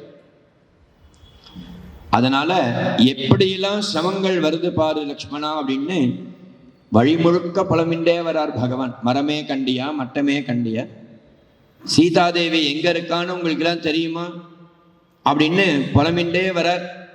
கபந்தன்கிற ராட்சசன் அவனுடைய கைகள்ல மாட்டின்றா ராமலக்ஷ்மணாள். கையை வெட்டி போட்டா, கையை வெட்டினா பத்தாது, இந்த சரீரத்தையே வெட்டணும், எனக்கு அது மாதிரி ஒரு அனுகிரகம்னா. சரீரத்தையே வெட்டினா அவன் திவ்ய ஸ்வரூபனாக வெளியில வந்தான். பிரம்மாவுடைய சாபத்தினால நான் இப்படி இருந்தேன், அந்த சாபங்கள் நிறைவேறித்து இங்க பக்கத்துல ரிஷ்யமூக்கம்னு ஒரு மலை இருக்கு. அந்த மலையில சுக்ரீவன்கிற ராஜா இருக்கான். அவன் பரம தர்மாத்மா. நீ அவனை போய் அவனுடைய சகாயம் உனக்கு ஏற்பட்டதுன்னா சீதா லாபத்தை அடையலாம். அங்க போகிற வழியில உனக்காக ஒரு வேடுவ ஸ்திரீ காத்துன்னு இருக்கா, அவளை பார்த்துட்டு போ அப்படின்னு சொல்ற. ராமாயணத்துல ரொம்ப முக்கியமான சப்ஜெக்ட் இந்த சபரி மோட்சம் அப்படிங்கிறது. இந்த சபரி மோட்சம் சபரி ஆசிரமத்தை தேடி ராமபிரான் போனான்னு கிடையாது. இந்த கபந்தன்கிற ஒருத்தன் சொல்லலைன்னா இந்த சபரின்னு ஒருத்தர் இருக்காங்கிறதே தெரியாது. அந்த கபந்தன் தான் சொல்றான், பக்கத்துல ஒரு வேடுவ ஸ்திரீ இருக்கா, நீ அவளை போய் பாரு அப்படின்னு சொல்ல. தௌ புஷ்கரிண்யா பம்பாயாஹ தீரமாசாத்ய பஷ்சிமம் அபஷ்யதாம் ததஸ்தத்ர சபர்யா ரம்யமாஸ்ரமம். பம்பா நதிக்கரைக்கு வந்தார் பகவான். சபரியுடைய ஆசிரமம் இருந்தது. அந்த ஆசிரமம் எப்படி இருக்கு அப்படின்னா ரம்யமாஸ்ரமம், ரம்யமா இருக்கு. பொதுவா ஒரு ஆசிரமத்துக்கு போறோம் அப்படின்னாக்க அந்த ஆசிரமத்துக்கு உள்ள போகும்பொழுது நம்மளுடைய சிரமங்கள் நிவர்த்தி ஆகணும். ஆசிரமஹா ஸ்ரமநாசனஹா அப்படின்னு பேர். இன்னைக்கு இருக்கிற ஆசிரமங்கள்லாம் எப்படி இருக்குன்னா சகல வசதியோடு இருக்கு. ஒரு ஆசிரமத்துக்கு உள்ள போனோம்னா லௌகீக சிந்தனை இல்லாம தெய்வீக சிந்தனையை விருத்தி பண்ற கூடிய மாதிரி உள்ள ஆசிரமம் தான் இருக்கணும். இன்னைக்குள்ள ஆசிரமத்துல கார்த்தால நியூஸ் பேப்பருக்கு குறைச்சல் இல்லை, காஃபி டீக்கு குறைச்சல் இல்லை, சாப்பாடு குறைச்சல் இல்லை, டாடா ஸ்கைக்கு குறைச்சல் இல்லை, எதுவுமே குறைச்சல் இல்லை. நீ ஆத்துல இருக்கிறதுக்கு ஆசிரமத்துல இருக்க, அதுதான் வித்தியாசம். ஆனா ஒரு ஆசிரமம்ங்கிறது எப்படி இருக்கணும்னா நம்மளுடைய மனசுல உள்ள சிந்தனைகள், மனசுல உள்ள கவலைகள், நமக்கு வந்திருக்கிற ஒரு பயத்தை போக்குற மாதிரி இருக்கணும் ஒரு ஆசிரமம்ங்கிறது. ஆசிரமஹா ஸ்ரமநாசனஹா, நம்மளுடைய சிரமத்தை நாசம் பண்ண மாதிரி உள்ள இடமா இருக்கணும். அது மாதிரி இருக்கு இந்த சபரியுடைய ஆசிரமம். தௌச்ச திருஷ்ட்வா ததா சித்தா சமுத்தாய கிருதாஞ்சலிஹி ராமஸ்ய பாதௌ ஜக்ராஹ லக்ஷ்மணஸ்ய ச தீமதஹ. ராமபிரானும் லக்ஷ்மண சுவாமியினுடைய வருகையை கண்டு சபரி ரொம்ப ஆசைப்பட்டு சந்தோஷப்படுறான். இத்தனைக்கும் காரணம் என்ன அப்படின்னா ராமநாமாங்கிற ஒரு காரணம் தான். தாரக நாமா இருக்கே, ரொம்ப வசத்தியான நாமா. அந்த நாமாக்கு நிச்சயம் பலன் உண்டுங்கிறதுக்கு அடையாளம் தான் சபரி மோட்சமே. மார்ஜனம் பவபீஜானாம் ஆர்ஜனம் சர்வசம்பதாம் ஆர்ஜனம் யமதூதானாம் ராமநாமேதி தர்ஜனம். ராமநாமா எப்பேற்பட்ட நாமன்னா 2 அக்ஷரம் தான் இந்த நாமா. பாகவதத்துல தக்ஷன் பரமேஸ்வரனை நிந்த பண்ணி யாகம் பண்றான். ப்ரஹஸ்பதி சவம்னு ஒரு யாகம். அந்த யாகம் பண்ணும் பொழுது பரமேஸ்வரனுக்கு கொடுக்க வேண்டிய அவிர்பாகத்தை விட்டுட்டு அவன் பண்றான். தக்ஷனுடைய பெண்ணான தாக்ஷாயணி யஜ்ஞசாலைக்கு போறா. பரமேஸ்வரனுக்கு அவிர்பாகமே கொடுக்கல. அப்ப தாக்ஷாயணி சொல்றா, எப்பேற்பட்ட நாமாவை நீ விட்டுட்டு பண்ற தெரியுமா? யத்யக்ஷரம் நாமகிரேரிதம் நிர்ணாம் சக்ருத் பிரசங்காதகமாசு ஹந்தி தத் பவித்ர கீர்த்திம் தமலங்க்ய சாசனம் பவானோஹோ த்வேஷ்டி சிவம் சிவேதரஹ. யத்யக்ஷரம் நாமகிரேரிதம் நிர்ணாம். ரொம்ப பெரிய நாமெல்லாம் கிடையாது, 2 அக்ஷரம். அந்த அக்ஷரத்தை நீ தெரிஞ்சு சொன்னாலும் கைலாசம் உண்டு, தெரியாம சொன்னாலும் கைலாசம் உண்டு. சக்ருத் பிரசங்காத் அகமாசு ஹந்தி தத். ஒரு தடவை சொன்னா போரும். நீ பக்தி ஸ்ரத்தா பூர்வமாக சிவான்னு சொல்லணுங்கிற அவசியம் இல்லை. பிரசங்காத்துங்கிற பேசுற பேச்சுல நீ சிவாங்கிற நாமத்தை சேர்த்து சொன்னேன்னா உனக்கு மோட்சண்டாங்கிற. நீ ராமபக்ததன சமாஜத்தில் நடக்கிற உபன்யாசத்துக்கு போறியா அப்படின்னா ஆமா போறோம்னா 8:30 மணிக்கு உபன்யாசம் முடிச்சுட்டு வரும்பொழுது எனக்கு 2 கிலோ அரிசி வாங்கிட்டு வான்னு சொன்னா மோட்சம். ஏன்னா அரிசி வாங்கிட்டு வான்னு சிவான்னு 2 அக்ஷரம் அதுல வருது. சக்ருத் பிரசங்காத் அகமாசு ஹந்தி தத்.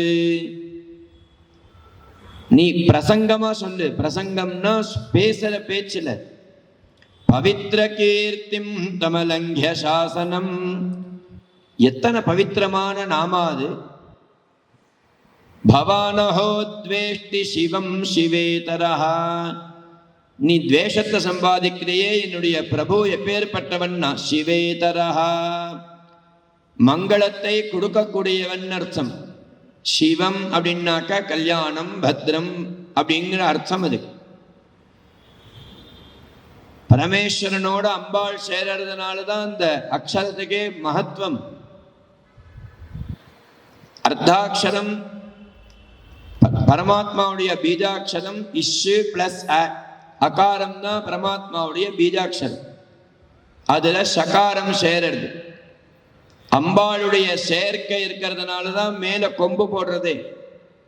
அதனாலதான் சௌந்தர்ய சொல்லும் பொழுது சிவசக்தியா யுக்தோ யதி பவதி சக்தः பிரபவிதும் ந சேதேவம் தேவோ ந கலு குஷலः ஸ்பந்திதுமபி அதஸ்த்வாம் ஆராத்யாம் ஹரிஹர விரிஞ்சாதிபிரபி பிரணந்தும் ஸ்தோத்தும் வா கதமகிருத புண்ணியः பிரபவதி.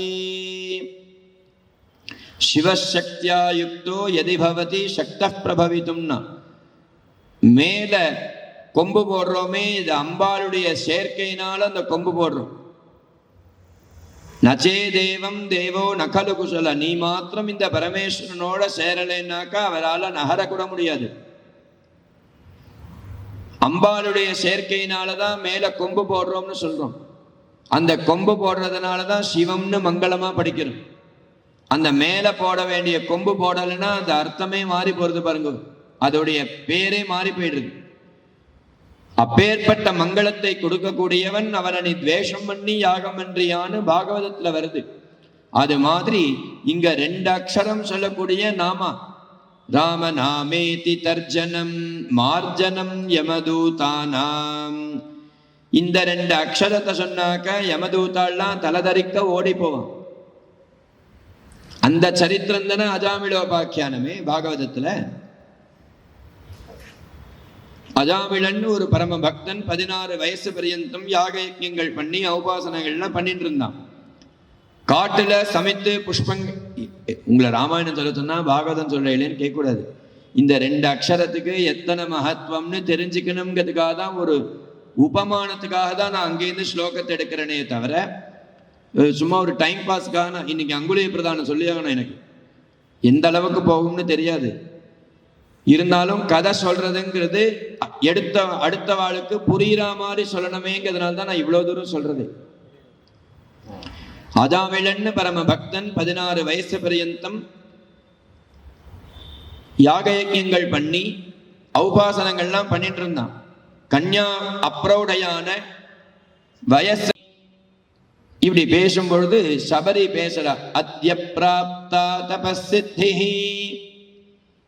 எனக்கு எல்லாமே இப்பதான் சித்தியாச்சு. எதனால அப்படின்னா, தவ சந்தர்ஷனான்மயா, எப்ப நான் உன்னை இப்ப பார்த்தேனோ அப்பதான் எனக்கு எல்லாமே பூர்த்தியாச்சு. அத்யமே சபலம் தப்தம் குரவச்ச சுபூஜிதாக, குருவுக்கு பண்ணின சுஷ்ரூஷை எல்லாம் இப்பதான் பூர்த்தியாச்சு.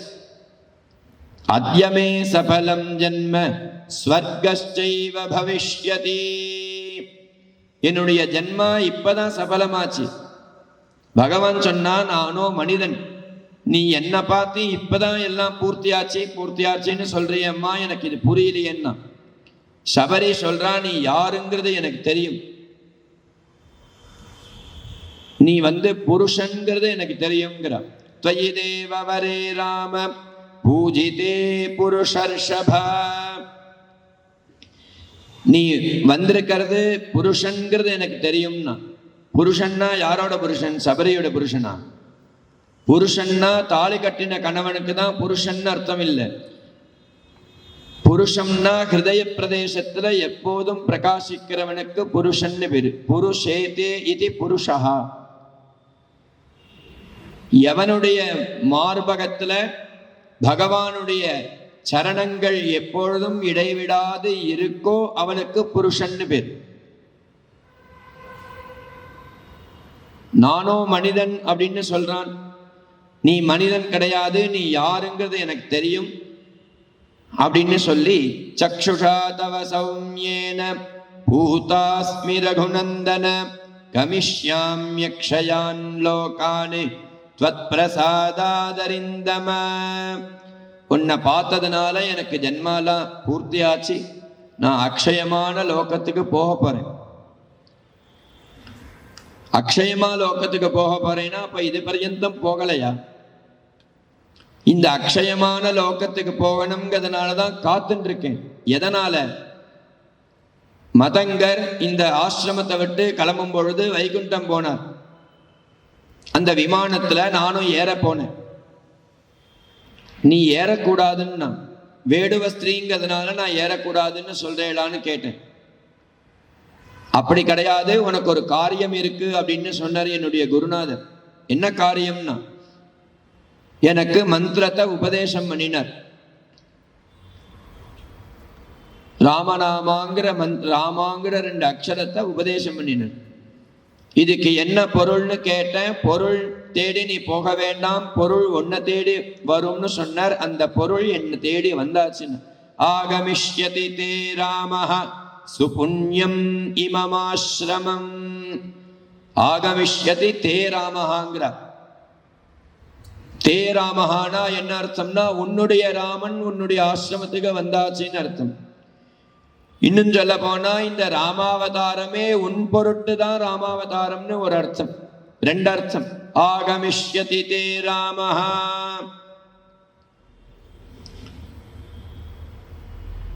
என் குருநாதர் எனக்கு இது மாதிரி ஒரு அனுகிரகம் பண்ணினார். நீ உன்னை பார்த்தாச்சு, உனக்கு பழங்கள்லாம் எடுத்து வச்சிருக்கேன், நீ சாப்பிடணும் அப்படின்னு சபரி கொடுக்கிற பழத்தை பகவான் சாப்பிட்றார். மற்ற எந்த இடத்துலையும் பகவான் காட்டுக்கு வரும் பொழுது பரத்வாதாசிரமத்துல பரதனை சாப்பிட சொன்ன பரத்வாதர் ராமரை சாப்பிடுன்னு சொல்லவே இல்லை. பின்னாடி குஹன் ஓடத்துல ஏறினதுக்கு அப்புறம் உனக்கு மது வேணுமா, பக்ஷியம் வேணுமா, மாம்சம் வேணுமா, என்ன வேணும் ராமாங்கிற. குஹனும் வேடுவன் தான், சபரியும் வேடுவ ஸ்திரீ தான். அவன் எல்லாம் வச்சுட்டு உனக்கு என்ன வேணும்னு கேட்டா, நான் விரதத்துல இருக்கேன், எங்கேயும் சாப்பிட மாட்டேன்னு சொன்ன ராமர் சபரியினுடைய ஆசிரமத்துல சாப்பிடுறார். அங்கேயே சாப்பிடல, இங்கேயே சாப்பிட்டா அப்படின்னாக்க குஹனுக்கு குருவனுடைய அனுகிரகம்ங்கிறது இல்லை, அதனால சாப்பிடல. இவளுக்கு குருவனுடைய அனுகிரகம் இருக்குங்கிறதுனாலதான் இந்த இடத்துல பகவான் சாப்பிட்டார் அப்படிங்கிறது. குரோர் அனுகிரகேணைவ புமான் பூர்ண பிரசாந்தயே. ஒரு மனிதனுக்கு குரு அனுகிரகம் இல்லை அப்படின்னாக்க எந்த ஒரு அனுகிரகமும் கிடைக்காது. தமிழ்ல அதனால தான் சொல்றோம், குருவருள் இல்லையெனில் திருவருள் இல்லை. பகவான்கிட்ட ஒரு அபச்சாரம் பண்ணிட்டோம் அப்படின்னாக்க அதை மாத்திடலாம். எப்படி மாத்தலாம்னா, எந்த பகவான்கிட்ட நம்ம அபச்சாரம் பண்ணோமோ அந்த பகவான அண்டின அடியார் பெருமக்களுக்கு சேவை பண்ணி நீ அந்த பகவத அபச்சாரத்தை போக்கிக்கலாம். ஆனா பாகவத அபச்சாரம்ங்கிறது போக்கவே முடியாது, பகவான் கூட காப்பாற்ற மாட்டான்.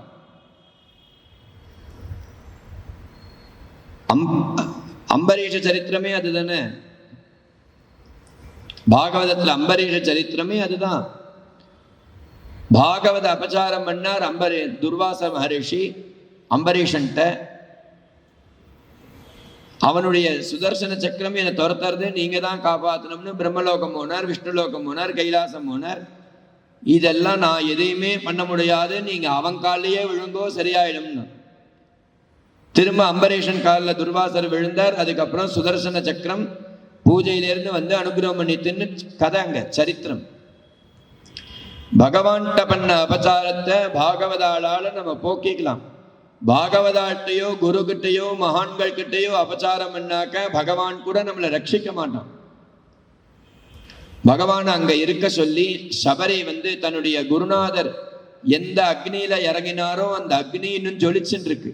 அந்த அக்னியில நான் இறங்க போறேன், என்னுடைய சரீரத்தை விட போறேன்னு சபரி மோக்ஷ சாட்சி பூதா அப்படின்னு நிகமாந்த தேசிகன் சொல்ற ரகுவீர கத்தியத்துல. சபரிக்கு பகவான் மோட்சம் கொடுக்கணுங்கிற அவசியமே கிடையாது. ஏன்னா அவளே புண்ணிய கர்மாக்கள் பண்ணி குருவனுடைய சுஷ்ரூஷ பண்ணி மோட்சத்துக்கு ரெடியா இருக்கா. அவளுடைய மோட்சத்துக்கு ஒரு சாட்சி வேணுங்கிறதுனால்தான் பகவான் வர பர்யந்தம் அவள் வெயிட் பண்ணினான். நன்னா படிக்கிற பையனுடைய எக்ஸாம் பேப்பர் எந்த மாஸ்டர்கிட்ட போனாலும் கவலையே பட மாட்டான். நான் எழுதின எழுத்துக்கு 100 மார்க்குக்கு 200 மார்க் போட்டானோ கவலையே படாதீங்க அம்மா. இந்த 10ஆம் கிளாஸே 4 வருஷமா படிக்கிறான் பாருங்கோ, அவன் தான் கவலைப்படுவான் என் பேப்பர் யார்கிட்ட இருக்கோ என்னமோ தெரியலையே. நானும் 4 வருஷமா படிச்சுட்டு இருக்கேன், இந்த வருஷம் பேப்பர் திருத்துவா நல்ல வாழா வந்துட்டானா எனக்கு இந்த வருஷம் மாத்தி போட்டா தேவலை அப்படின்னு அவன் நினைக்கிறான் பாருங்கோ. நன்னா எழுதின பையனுக்கு இன்னொருத்தர் சிபாரிசு பண்ணி மார்க் போடணுங்கிற அவசியம் இல்லை. நன்னா எழுதாத பையனுக்கு தான் இன்னொருத்தர் சிபாரிசு பண்ணி ஃபெயில் ஆகிறவனை பாஸ் ஆக வைக்கணும். அது மாதிரி புண்ணியம் இல்லாதவாளுக்கு தான் பகவான் மோட்சம் கொடுக்கணுமே தவிர ஏற்கனவே புண்ணியத்தை சம்பாதிச்சு வச்ச சபரிக்கு பகவான் தான் புதுசா மோட்சம் கொடுக்கணுங்கிற அவசியம் இல்லை. அவளே மோட்சத்துக்கு ரெடியா இருக்கா, மோட்சத்துக்கு தகுந்த பாத்திரமாக இருக்கா. பின்ன எதுக்கு ராமருக்கா வெயிட் பண்ணான்னா அவளுடைய மோட்சத்துக்கு சாட்சி வேணும், அதனால வெயிட் பண்ணா அப்படின்னு அத ஆரண்ய காண்டத்தை அதோட பூர்த்தி பண்றார். கிஷ்கிந்தா காண்டம் ஆரம்பிக்கிறது. தௌ திருஷ்ட்வா மகாத்மானௌ भ्रातरौ रामलक्ष्मणौ वरायुधरौ वीरौ सुग्रीवः शङ्कितो भवते. சுக்ரீவ சக்கியம் பண்ணிக்கோ சீதாலாபத்தை அடையலாம்னு கபந்தன் சொன்னான்கிறதுனால ஒவ்வொரு மரமாக பார்த்துன்னு வரா. ஏன் மரத்தை பார்க்கணும்னா சுக்ரீவன்கிறது ஒரு குரங்கு. குரங்கு மரத்துல தான் இருக்குமே தவிர வீட்டில் இருக்காது. அதனால பகவான் ஒவ்வொரு மரமாக பார்த்துட்டு வந்தா.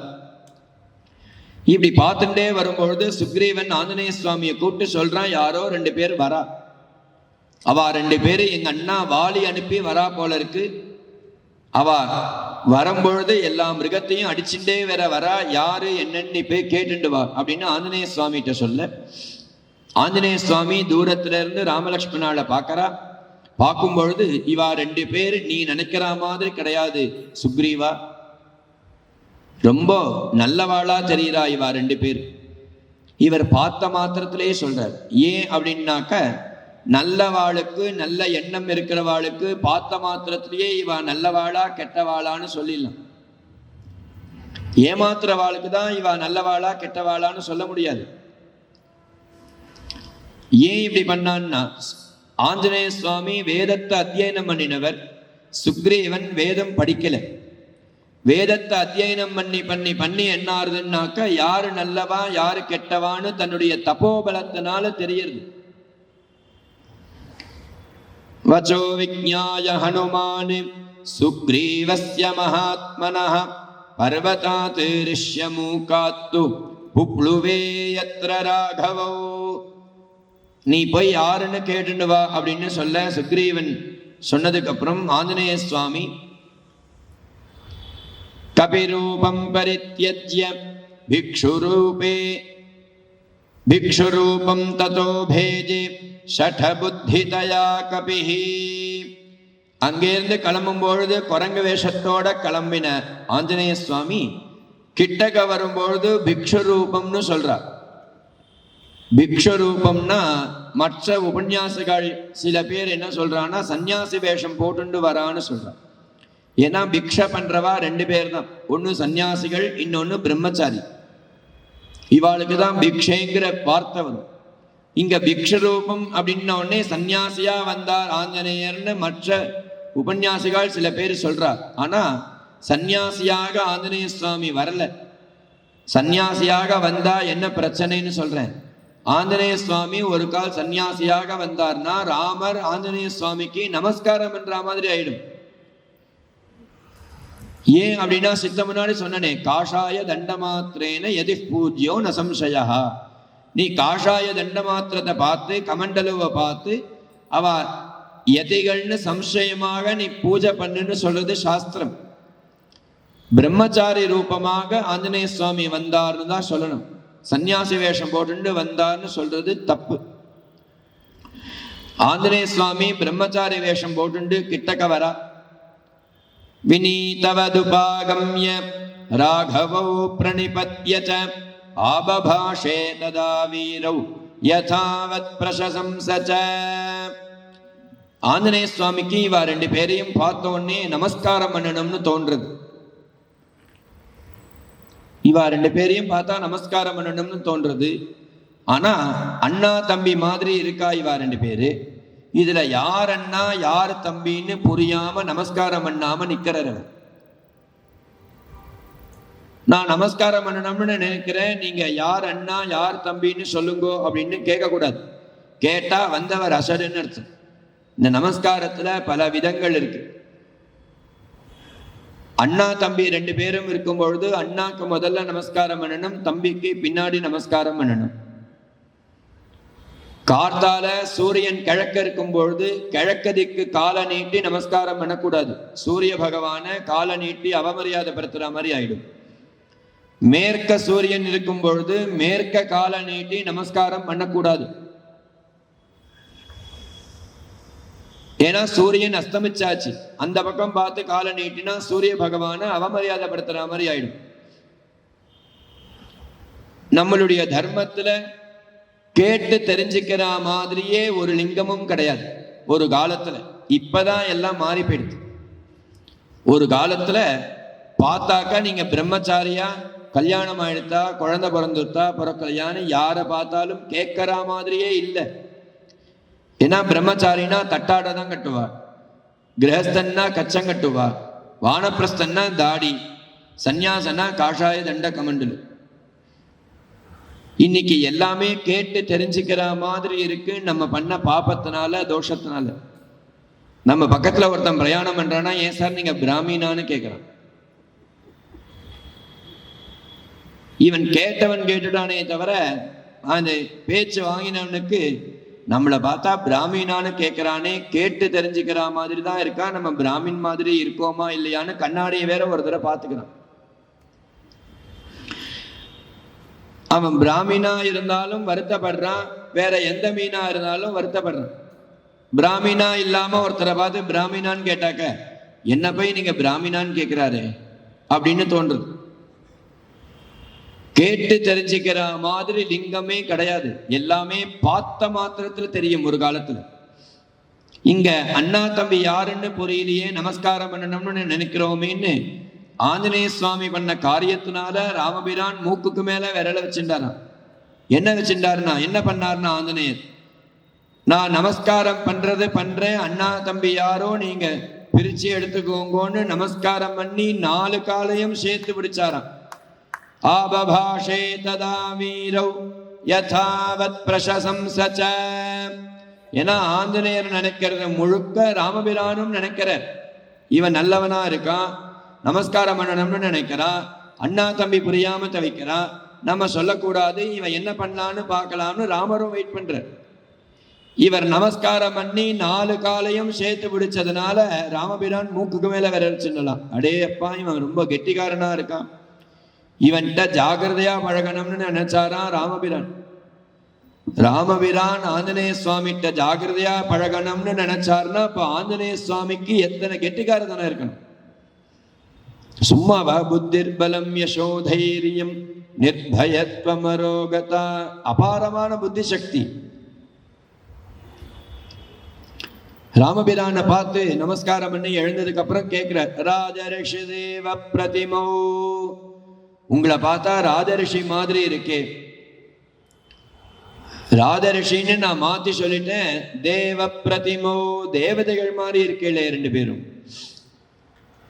தாபசௌ சம்சிதௌ விரதம், நீங்க ஏதோ தபஸ்ல இருக்கீர்னு புரியறது, நீங்க ஏதோ விரதத்தை அனுஷ்டானம் பண்றேன்னு புரியறதுன்னா.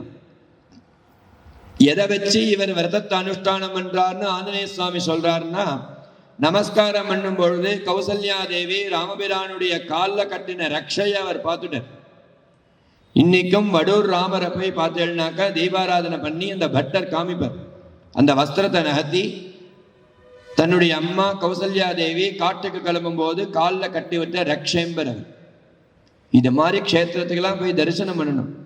வடூர் ராமரை தரிசனம் பண்ணியாச்சுன்னா அதுக்கப்புறம் எந்த ராமரை பார்த்தாலும் நமக்கு பிடிக்காது, அவ்வளோ கம்பீரம். கந்தர்வராஜ பிரதிமம்னு சொல்ற ஸ்லோகத்துக்கு தகுந்த மாதிரியே இருக்கிற ரூபம்னா வடூர் ராமர் தான். இன்னைக்கு ஸ்கூல் லீவ் விட்டாச்சு, காலேஜ் லீவ் விட்டாச்சு, ஆபீஸ் லீவுன்னாக்கா அமெரிக்கா ஆப்பிரிக்கான்னு சுத்துறான். புண்ணியமும் கிடையாது, புருஷார்த்தமும் கிடையாது. அங்கெல்லாம் போய் சுத்துறதை விட இது மாதிரி தென்னிந்தியா பக்கம் போய் கும்பகோணம் தஞ்சாவூர் போய் அது பக்கம் இருக்கிற எல்லா க்ஷேத்திரத்துக்கும் போனாக்க இத்தனை க்ஷேத்திரம் இருக்குன்னு நமக்கு தெரிய வரும்.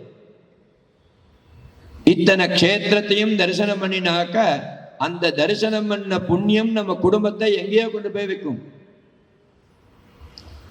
பணத்தை ஒழிக்கிறதுக்காக எங்கேயோ போறா, இங்க போனேன்னா அஷ்டைஸ்வரியம் வரும் நமக்கு. அங்க போனா பணத்தை ஒழிக்கணும், எத்தனை கிரெடிட் கார்டு தேய்ச்சாலும் பத்தாது. தேய்க்கும் போது சந்தோஷமா இருக்கு, திரும்ப பணம் கட்டும் போது திணறானே, கட்ட முடியாம. நீங்க ஏதோ ஒரு விரதத்துல இருக்கேன்னு புரியறது. இவ்வளோ ஆச்சாரமாக இருக்கிற நீங்க ஏன் இந்த ஊருக்கு வந்தேன்னா, தேசம் கதமிமம் பிராப்தௌ பவந்தௌ வரவர்ணினௌ, இது அனாச்சார பூமி. சௌச்சம் பண்ணிட்டா கூட நாங்கெல்லாம் அலம்பிக்க மாட்டோம். ஆனா நீங்க இத்தனை ஆச்சாரமா இருக்கே, நீங்க வந்த காரணம் என்ன அப்படின்னு ஆஞ்சநேய சுவாமி கேட்கிற. ராமபிரானும் லக்ஷ்மண சுவாமியும் பதிலே சொல்லல. ஆஞ்சநேயர் நினைச்சார், பார்த்தா ரொம்ப நல்லவாளாதான் இருக்கா, ஆனா நம்ம பேசினா பதிலே பேச மாட்டேங்கிறாளேன்னு கொஞ்சம் வருத்தப்பட்டார். இதெல்லாம் நம்ம தெரிஞ்சுக்க வேண்டிய கதை. ஃப்ளைட்டு 1 மணி நேரம் லேட்டா போயிடுத்து அப்படின்னாக்கா பக்கத்துல உட்காந்துருவன் நம்ம கிட்ட எல்லாத்தையும் பேசி நம்ம ஜாதகத்தை முழுக்க வாங்கிடுவான். நீங்க எங்க போறேன், என்ன வரேன், என்ன ஏது எல்லாத்தையும் கேட்பான். நீங்க எந்த ஃப்ளைட்டுக்கு சார் போறேன்னு நினைச்சு நம்ம பக்கத்துல கேட்டோம்னு வச்சுக்கோங்க, தோ வரேன் சார் எழுந்து போயிடுவான். அவன் கதையை எதுவுமே சொல்ல மாட்டான். கெட்டிக்காரா இருந்தா ஆரம்பத்திலே கட் பண்ணி விட்டுருவா, அசடா இருந்தா சகல ஜாதகத்தையும் அவன்கிட்ட கொடுத்துருக்கும். அது மாதிரி ராமபிரான் இல்ல. ராமபிரான் இத்தனை பேச்சு பேசுறார், ஆஞ்சநேயர் பேசாம இருக்க. அதுக்கப்புறம் ஆஞ்சநேய சுவாமிக்கு தோணித்து, நம்ம யாருன்னு இன்ட்ரடக்ஷன் பண்ணிக்காம இருக்கிறதுனால தான் இவன் நம்ம கிட்ட பேச மாட்டேங்கிறா போல இருக்குன்னு, சுக்ரீவோ நாம தர்மாத்மா கஷ்டித் வானரயூதபஹ வீரோ வினிகிருதோ பிராத்ரா ஜகத் பிரதி துக்கிதஹ. ஆஞ்சநேய சுவாமி சொல்றார், சுக்ரீவன் ஒரு தர்மாத்மா இருக்கான், அந்த தர்மாத்மாவுடைய மந்திரி. சுக்ரீவோ நாம தர்மாத்மா. வாலி வதத்துக்கு இதெல்லாம் ஒரு சாட்சி, ஒரு ரெக்கார்டு. இதெல்லாம் அவனுடைய மந்திரினா அப்படின்னு ராமபிரான்கிட்ட சொல்ல, உடனே ராமபிரான் லக்ஷ்மண சுவாமியை பார்த்து நீ பேசுன்னா. லக்ஷ்மண சுவாமியை பார்த்து நீ பேசுன்னு சொல்லும் பொழுதே ஆஞ்சநேயருக்கு புரிஞ்சு போயிடுத்து, இவர் அண்ணா இவர் தம்பின்னு. என்னமா புரிஞ்சதுன்னா, ஒரு காலத்துல அண்ணா தம்பியை பார்த்து நீ பேசுன்னாக்கா அப்படியே ஆகட்டும்னு இப்படி வச்சுப்பா. இன்னைக்கும் தம்பி இப்படி வைக்கிறான். இது காரணம் என்ன தெரியுமோ? நீ பேசாத, நான் பாத்துக்கிறேன்னு அர்த்தம். அப்போ வினயத்தினால தம்பி இப்படி வச்சிருந்தான். எப்படி பேசணும்னு ராமபிரான் லக்ஷ்மண சுவாமிக்கு சொல்லி கொடுக்கிற கிளாஸ் எடுக்கிற. தமப்யபாஷே சௌமித்ரே சுக்ரீவ சச்சிவம் கபிம் வாக்யக்ஞம் மதுரைர் வாக்யைஹி ஸ்நேகயுக்தமரிந்தமா. என்ன பேசுறோம்னு மனசுல வாங்கிட்டு பேசு லக்ஷ்மணா. நம்ம அவன்கிட்ட பேசும்பொழுது வார்த்தைக்கு வார்த்தை அவன்கிட்ட நம்ம ஸ்நேகத்தை வச்சுக்கிற மாதிரி பேசணும். எந்த அளவு எந்த விதத்திலையும் நமக்கு சண்டை வரா மாதிரி நீ பேசிடக்கூடாது. ராமாயணமே நம்மளுடைய கதை தானே. ஒருத்தர்கிட்ட ஒரு சிஷ்யன்ட்ட நம்ம ஏதாவது ஒரு காரியத்தை அவ எதுக்காக வந்திருக்கான்னு கேட்டுட்டு வாடான்னு அந்த பையனை அனுப்பினோன்னு வச்சுக்கோங்க. யாரு நம்ம ஆத்துக்கு வந்திருக்காளோ அவளுக்கும் நமக்கும் இனிமே ஸ்நான பிராப்தம் கூட இல்லாதபடிக்கு அவன் போய் பேசிடுவான். அது மாதிரி பேசாத, வார்த்தைக்கு வார்த்தை ஸ்நேகம் விருத்தி ஆற மாதிரி பேசுங்கிற. ஸ்நேகயுக்தமரிந்தம. கடுமையான வார்த்தையை நீ பேசிடாத அவன்கிட்ட. இவன் வந்திருக்கானே, இவன் ரொம்ப கெட்டிக்காரனா இருக்கான். யாரு? ஆஞ்சநேய சுவாமியை பார்த்து ராமபிரான் சொல்றார். அவன் ரிக்வேதம் அத்தியனம் பண்ணியிருக்கான், எதிர்வேதம் அத்தியனம் பண்ணியிருக்கான், சாமவேதம் அத்தியனம் பண்ணியிருக்கான்னு பார்த்த மாத்திரத்துல ராமபிரான் ஆஞ்சநேயரை பத்தி சொல்றார்.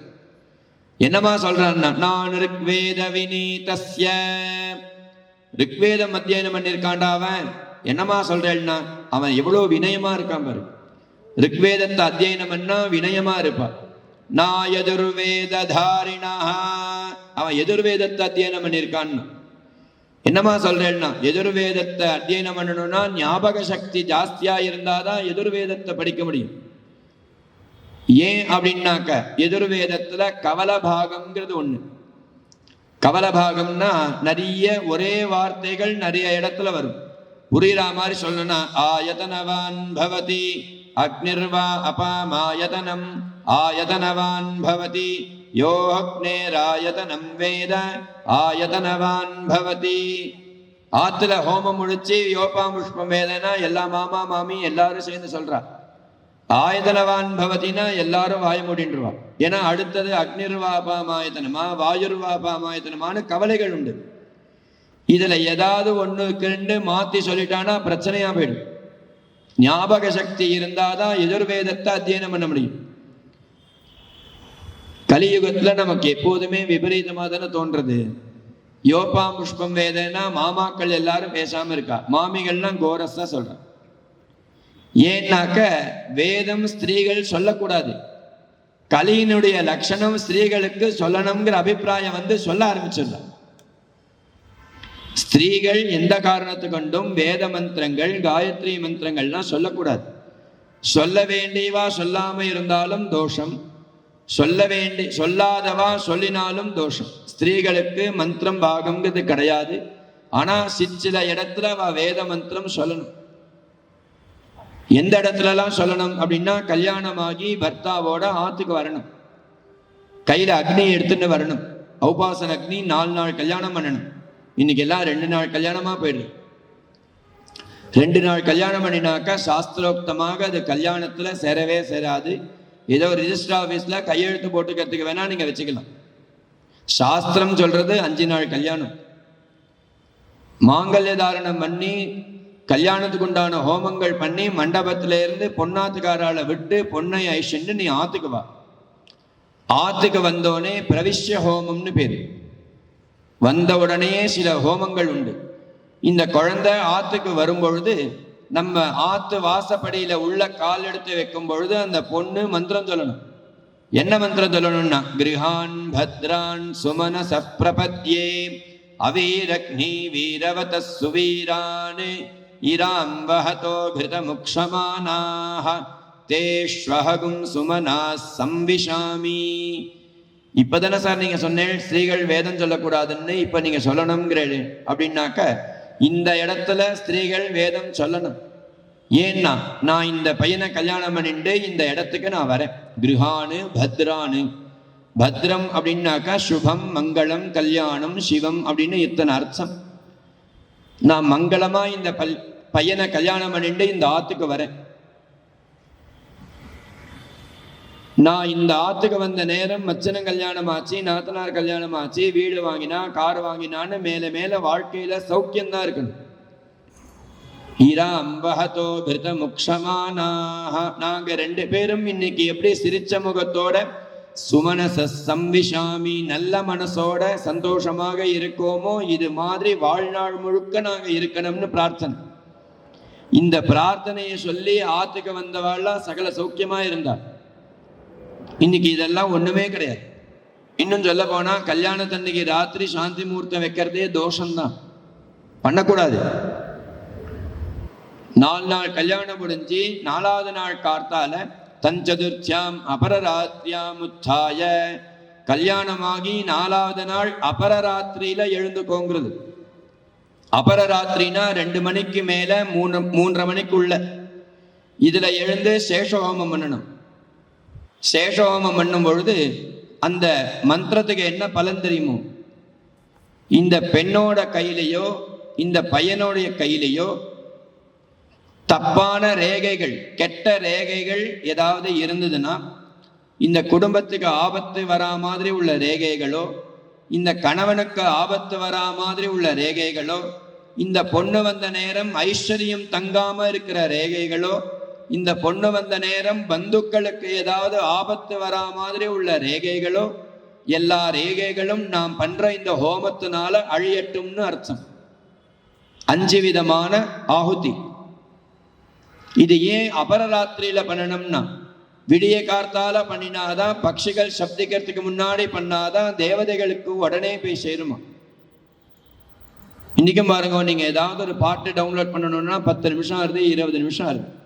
இதே விடிய காத்தால 2 மணி 3 மணிக்கு டவுன்லோட் பண்ணா எவ்வளவு பெரிய படமா இருந்தாலும் ஒரே செகண்ட்ல டவுன்லோட் ஆயிடும். நெட்டு எவ்வளவு ஸ்பீடா இருக்கு. எல்லாம் நம்ம சாஸ்திரத்துல இருந்து வந்ததுதான். இங்க சொல்றார், நான் எதிர்வேத தாரிணா, எதிர்வேத அத்தியனம் பண்ணியிருக்காண்டா, சாமவேதம் அத்தியனம் பண்ணியிருக்கான்னு தெரியறது. எப்படி தெரியறதுன்னா, பாண்டித்யமா இருக்கான்னு. எவன் ஒருவன் பாண்டித்யனாக இருக்கானோ அவன் சாமவேதத்தை அத்தியனம் பண்ணியிருக்கான்னு தெரிஞ்சுக்கோ. நூனம் வியாக்கரணம் கிருத்சனம், அது மாத்திரம் இல்லை, இவன் வியாக்கரணத்தை அத்தியனம் பண்ணியிருக்கான். எப்படி தெரியும்னா, இவன் பேசும்பொழுது ஒரு வார்த்தை கூட அவாச்சியமான சொற்களே கிடையாது, அமங்கலமான சொற்களே அவன் பேசல. அப்படின்னு பகவான் லக்ஷ்மண சுவாமிகிட்ட இன்னும் சில உபதேசங்கள் தான் பண்ணி நீ இப்படி பேசணும்னு சொல்லி, அஹம் சைவ ஹி ராமஸ்ய சுக்ரீவம் சரணம் கதௌ லோகநாத புரோ பூத்வா சுக்ரீவம் நாதமிச்சதி. ராமபிரான் லக்ஷ்மண சுவாமியை விட்டு சொல்றா, நானும் நீயும் சுக்ரீவனை சரணமடைஞ்சு வந்திருக்கோம்னு சொல்லு அப்படிங்கிறார். லக்ஷ்மணனுக்கு அதுல இஷ்டம் இல்லை. நம்மளதான் எல்லாரும் சரணமடை, நம்ம அண்ணா கிட்டதான் எல்லாரும் சரணமடையணும். ஆனா அண்ணா சுக்ரீவனை சரணமடைகிறோம்னு சொல்றாலே காரியமாகணும்ங்கிறதுனால இப்படி மாறிட்டாரோ அப்படின்னு தோணும். நீ நான் சொல்றேன் சொல்லுடான்னு. அதே மாதிரி சொன்னா, ஏன் சுக்ரீவனை சரணம் அடையணும்னு சொன்னா சீதா லாபத்தை அடையணுங்கிறதுக்காக கிடையாது. பகவான் சூரிய வம்சத்துல பிறந்தவன். சுக்ரீவன் யாரு அப்படின்னா சூரிய பகவானுடைய நேர் புத்திரன். பகவானுக்கு தாத்தா முறை. 2 நாள் முன்னாடி தான் சொன்னேன், நம்ம ஆத்துல யார பெரியவாளை பார்த்தாலும் நமஸ்காரம் பண்ணிட்டு தான் பேசவே ஆரம்பிக்கணும்னு. அதனால பகவான் சொல்றார், நமக்கு தாத்தா முரடா சுக்ரீவம் சரணம் கதௌ, சுக்ரீவனை சரணம் அடைஞ்சேன்னு சொல்லு அப்படின்னு சொல்லி, யாரு சொன்ன லோகநாத புரோ பூத்வா, இந்த லோகத்துக்கே நாதனான பகவான் சுக்ரீவம் நாதமிச்சதி, சுக்ரீவன்ங்கிற இவனை தேடி வந்திருக்கோம்னு சொல்லு அப்படின்னோடனே ஆஞ்சநேய சுவாமி என்ன பண்ணார், நீங்க 2 பேரும் வாங்கோ, நான் கூட்டிட்டு போறேன் அப்படின்னு சொன்னார். வாங்கோனா எப்படி வரணும் தெரியுமோ, ராமா நீ என் தோல்ல ஏறி உட்காந்துக்கோன்னா. ராமபிரான் சொன்னார், நான் தனியா வரலப்பா, என் தம்பியோட வந்திருக்கான். இதெல்லாம் நம்ம தெரிஞ்சுக்க வேண்டிய கதை. இங்கேருந்து போறூர் வரைக்கும் நம்ம மார்க்கெட்டுக்கு போறோம், நம்ம 2 பேரை கூட்டிட்டு போயிருப்போம், நாமளும் நம்ம தம்பியோ இல்லை நமக்கு பக்கத்தாத்து மாமாவோ நம்மளோ போயிருப்போம். வருஷபரப்புக்கு சாமான் வாங்கணும், சாமான்கள்லாம் வாங்கியாச்சு. போரூர்ல நமக்கு தெரிஞ்சவா கார் எடுத்துன்னு வந்திருக்கார். நம்ம மெயின் ரோடு கிராஸ் பண்ணி பஸ்ஸுக்காக நிற்போம். சார் நீங்க எங்க போறேன்மா? ஆத்துக்கு தான் சார் போறேன். வாங்க சார், உங்க ஆத்தை தாண்டி தான் போறேன் அப்படின்னு சொன்னா, கூட வந்திருக்கிறவன் என்ன நானே பார்க்க மாட்டான், இவன் கார்ல உட்காந்து போயிடுவான். அது மாதிரி பண்ணக்கூடாது. நம்ம கூட யார் வந்தாலும், சார் நான் வர்றது ஆக்ஷேபனை கிடையாது, என் கூட பக்கத்தாத்து மாமா வந்திருக்கார், அவரையும் சேர்த்து கூட்டிட்டு போகணும்னு அவள்கிட்ட சொல்லணும்.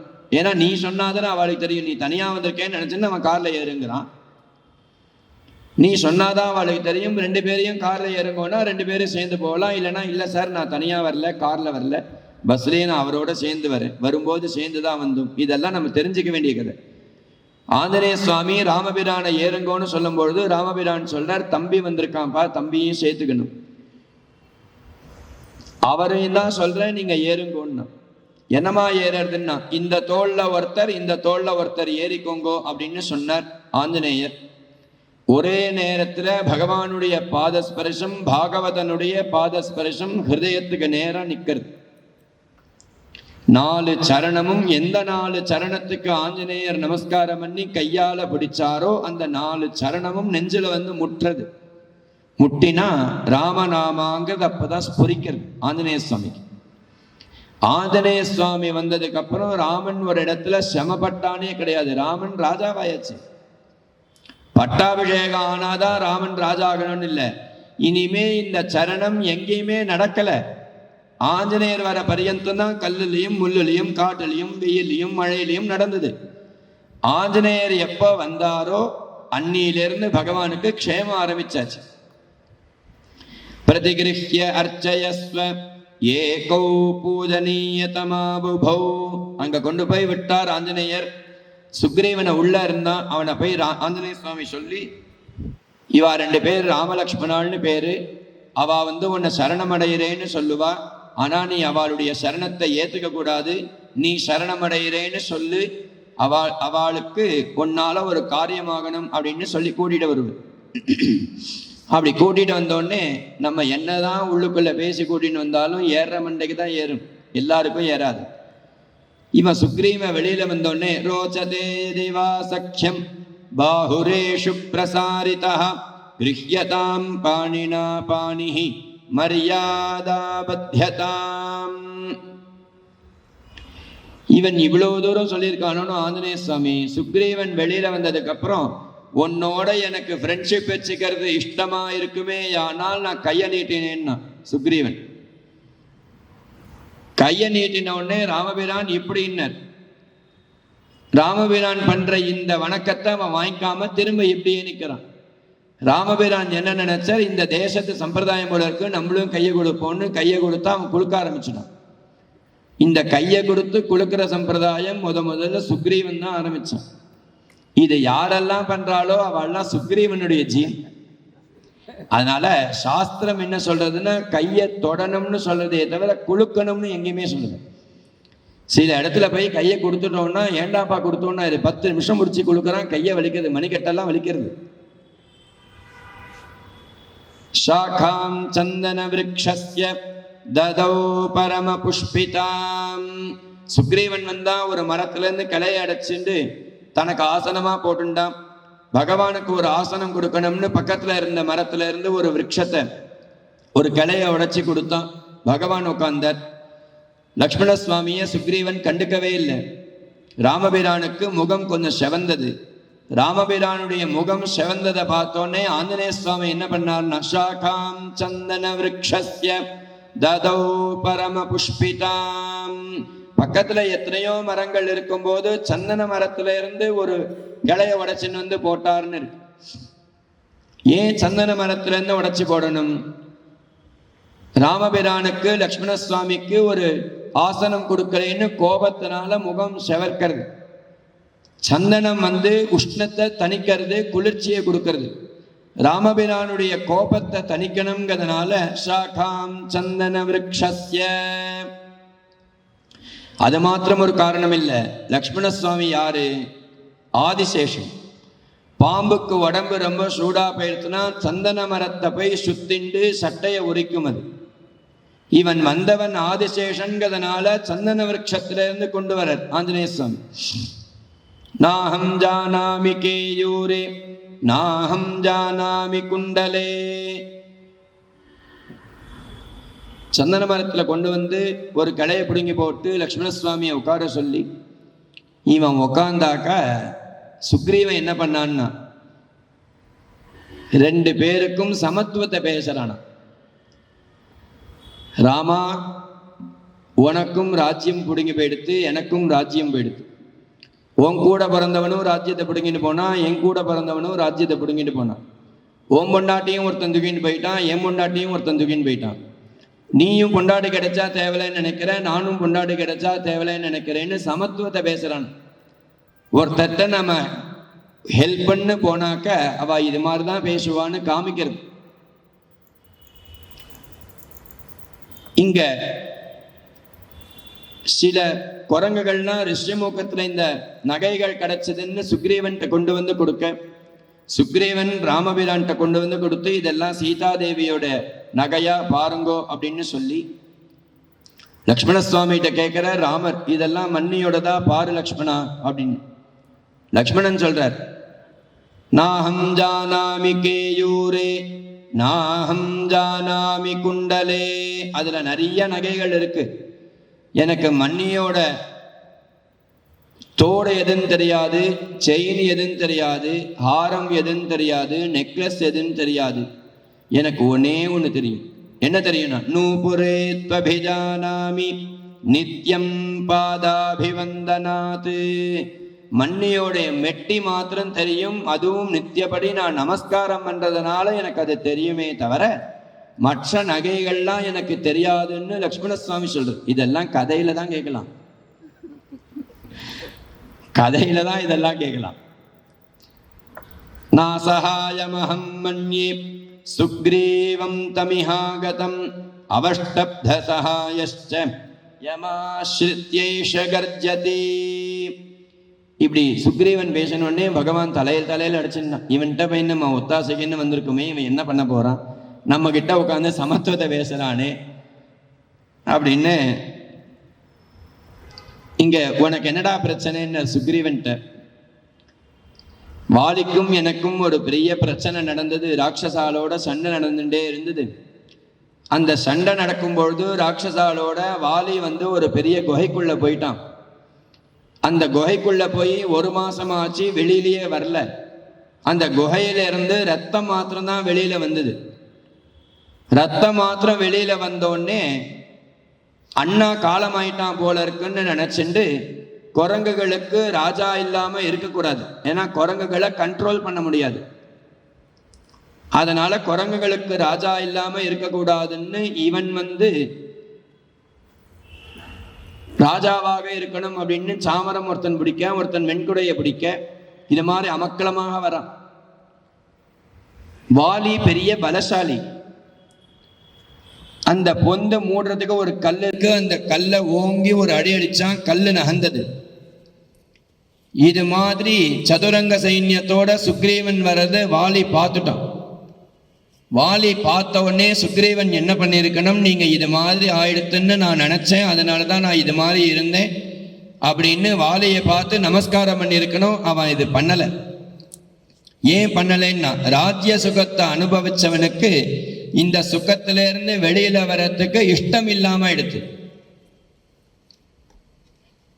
அதனால வாலி என்ன பண்ணா, சுக்ரீவனுடைய சம்சாரம் ருமேன்னு பேரு, அவளை தூக்கிட்டு போயிட்டான். அன்னியிலேருந்து எனக்கும் எங்க அண்ணாக்கும் சண்டை மண்டை உடையிறது. அவனால நான் போகாத இடங்கள் கிடையாது, எங்க போனாலும் என்னை அடிக்கிறான் அப்படின்னு சொல்லும் பொழுது பகவான் கேட்டார், இவ்வளோ பக்கத்துல நீ இருக்கியே, இங்க மாத்திரம் அவன் வரமாட்டானா? என்ன தைரியத்துல நீ இருக்க அப்படின்னா, இந்த இடத்துக்கு அவன் வரமாட்டான், மதங்கருடைய சாபம் அவனுக்கு, அதனால அவன் இங்க வரமாட்டான் அப்படின்னு சொல்லி அவனை நான் வதம் பண்ணி இந்த அகண்டமான ராஜ்யத்தை உனக்கு பட்டாபிஷேகம் பண்ணி வைக்கிறேன்னு பகவான் சொன்னார். சுக்ரீவனும் நானும் உனக்கு பத்னியை தேடித்தரேன், என்கிட்ட கோட்டிக்கணக்கான வானரங்கள் இருக்குன்னு நான் தேடித்தரேன் அப்படின்னு சொன்னான். ததஸ்தம் தஸ்ய வீரியஸ்ய ஸ்வர்கமார்க்க பிரபாவனம் ராமபாணாசன க்ஷிப்தம் ஆவஹத் பரமாம் கதிம். கிஷ்கிந்த வாசல்ல போய் நின்று பகவான் சொன்னார், நீயும் வாலியும் சண்டை போடுங்க. சண்டை போட்டு நான் அவனை வதம் பண்றேன்னு சொன்னா, கிஷ்கிந்த வாசல்ல போய் நின்று ஹே வாலி ஹோ வாலி அப்படின்னு கத்தனான் சுக்ரீவன். கத்தின உடனே வாலி சண்டைக்கு வரான். சண்டை அபாரமா நடக்கிறது. ஒரு கட்டத்துக்கு மேல சுக்ரீவன் கழுத்துக்கு மேல வாலி ஏறி நிக்கிற மாதிரி ஆயிடுச்சு. இது மாதிரி சண்டை போடும் பொழுது ராமலட்சுமணால் பின்னாடி ஒரு மரத்துக்கிட்ட நின்று பார்க்கறா. என்னன்னா இது, அண்ணா தம்பி இந்த சண்டை போட்டுக்கிறாளேனா அப்படின்னா. அதுக்கு ராமபிரான் சொன்ன, இது மாதிரி அண்ணா தம்பி 4 பேர் இருந்தாதாண்டா உன்னுடைய பெருமையும் பரதனுடைய பெருமையும் சத்ருக்னனுடைய பெருமையும் உலகத்துக்கு வரும். எல்லாரும் தம்பிகள்னா உங்க 3 பேரை மாதிரி வந்துருமா? இது மாதிரி அடிதடி பண்ணிக்கிற அண்ணா 4 பேர் இருந்தாதான் உன் பெருமை பிரபாவம் லோகம் முழுக்க தெரியும். பகவான் வாலிய வதம் பண்ணுவானான சுக்ரீவன் பார்த்துட்டே இருந்தான். பகவான் எதுவுமே பண்ணல. சண்டை போடுறதுல வாலி கெட்டிக்காரன், தப்பிச்சு ஓடுறதுல சுக்ரீவன் மாதிரி கெட்டிக்காரன் கிடையவே கிடையாது. ஒரு கட்டத்துக்கு மேல காலால வாலிய எட்டி உதச்சி சுக்ரீவன் தப்பிச்சுன்னு வந்துட்டான்.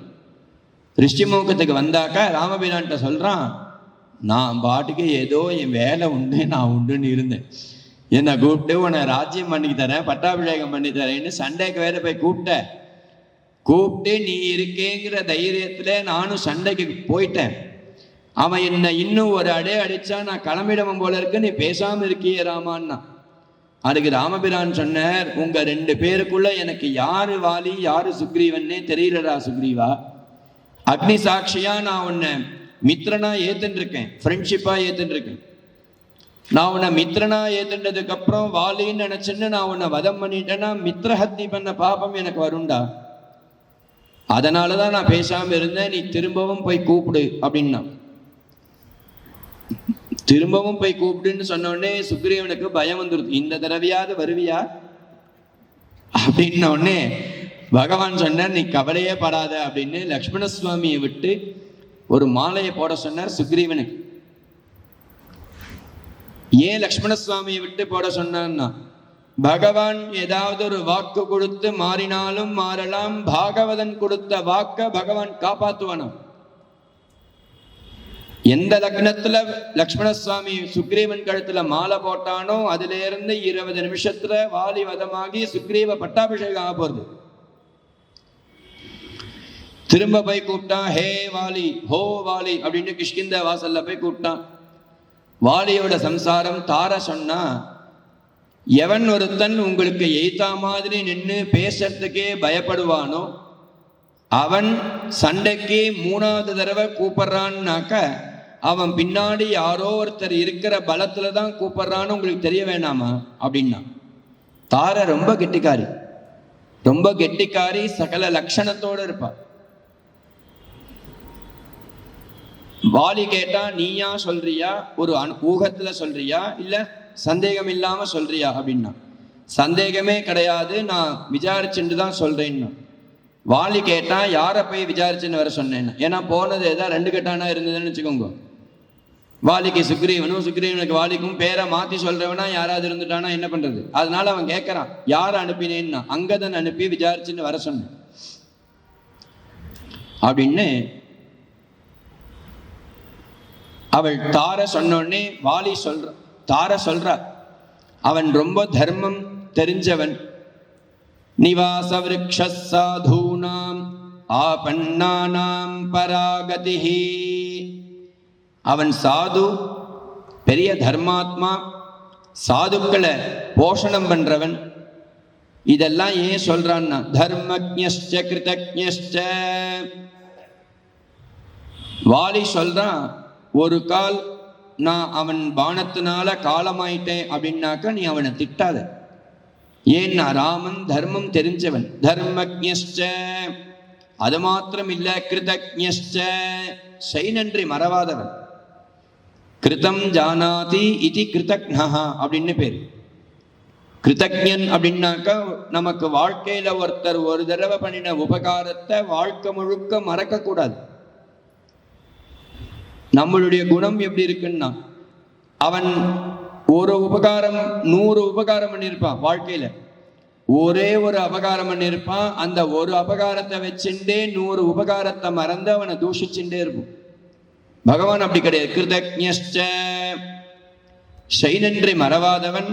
ஒரு கால் சண்டையில எனக்கும் அவனுக்கும் யுத்தம் ஜாஸ்தியா போய் அவனால நான் மரிச்சு போயிட்டேன்னா நீ அவனை திட்டக்கூடாது அப்படின்னு சொல்லும்போது தாரா சொல்றா, அதனாலதான் நீங்க போகாதீங்கன்னு சொல்றேன் அப்படின்னா.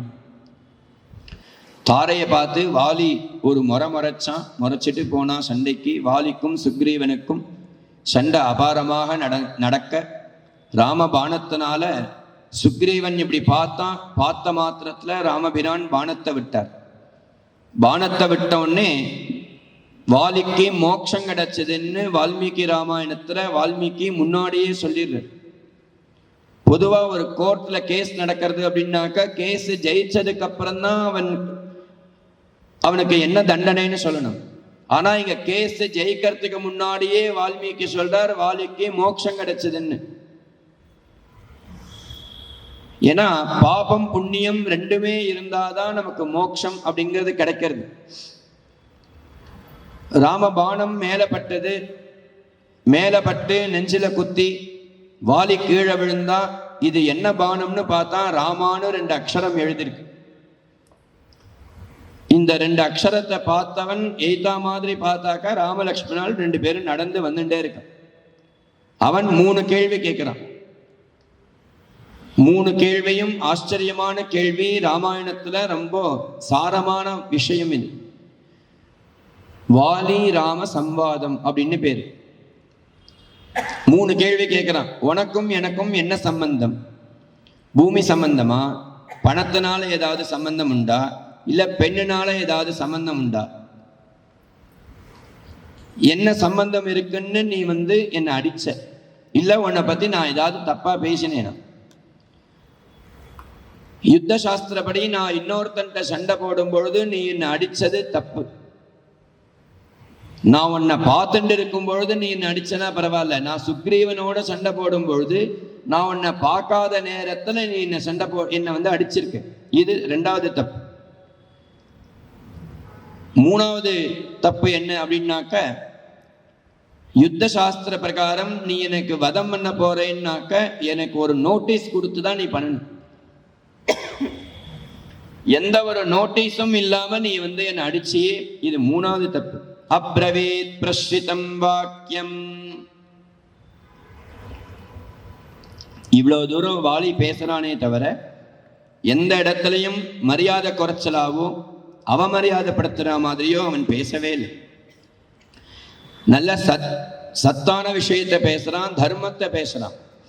பகவான் கிட்டக்க இன்னென்ன பாபம் பண்ணினவனுக்கு இன்னென்ன தண்டனைன்னு இருக்கடா வாலி.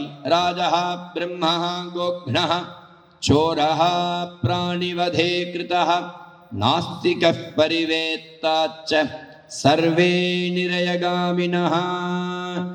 இன்னென்ன பாபம் பண்ணினவனுக்கு இந்த நரகம் அப்படின்னு இருக்கு.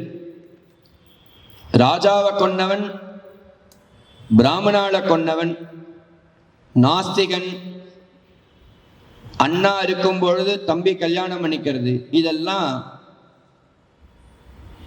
தப்பு அப்படின்னு தர்மத்தை பேச ஆரம்பிச்சான். அவனுடைய வார்த்தையெல்லாம் பகவான் தூக்கி எறிஞ்ச. அதிக்ஷிப்தஸ்ததா ராமஹ பஷ்சாத்வாலினமப்ரவீத் தர்மமர்த்தம் ச காமம் ச சமயம் சாபி லௌகிகம். தர்மத்தை பத்தி நீ பேசக்கூடாது வாலி. தர்மம் அர்த்தத்தினால மாறும், அர்த்தம் சமயத்தினால மாறும். சாமானிய தர்மம், விசேஷ தர்மம் அப்படின்னு 2 விதமான தர்மங்கள். இன்னும் அநேக தர்மங்கள் இருக்கு. சாமானிய தர்மம் விசேஷ தர்மத்தினால மாறும், விசேஷ தர்மம் அதுக்கும் மேல ஒரு தர்மம் இருந்ததுன்னா அதனால மாறும். அதனால தர்மத்தை பத்தி நீ பேசாத. நீ என்னை ஏன் அடிச்சேன்னு கேட்டியே, நான் உன்னை அடிக்கல.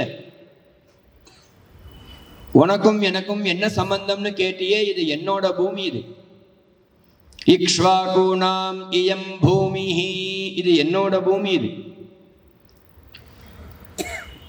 நீ ஏன் என்னை அடிச்சேன்னு கேட்டியே, நான் உன்னை அடிக்கல, யுத்தம் பண்ண.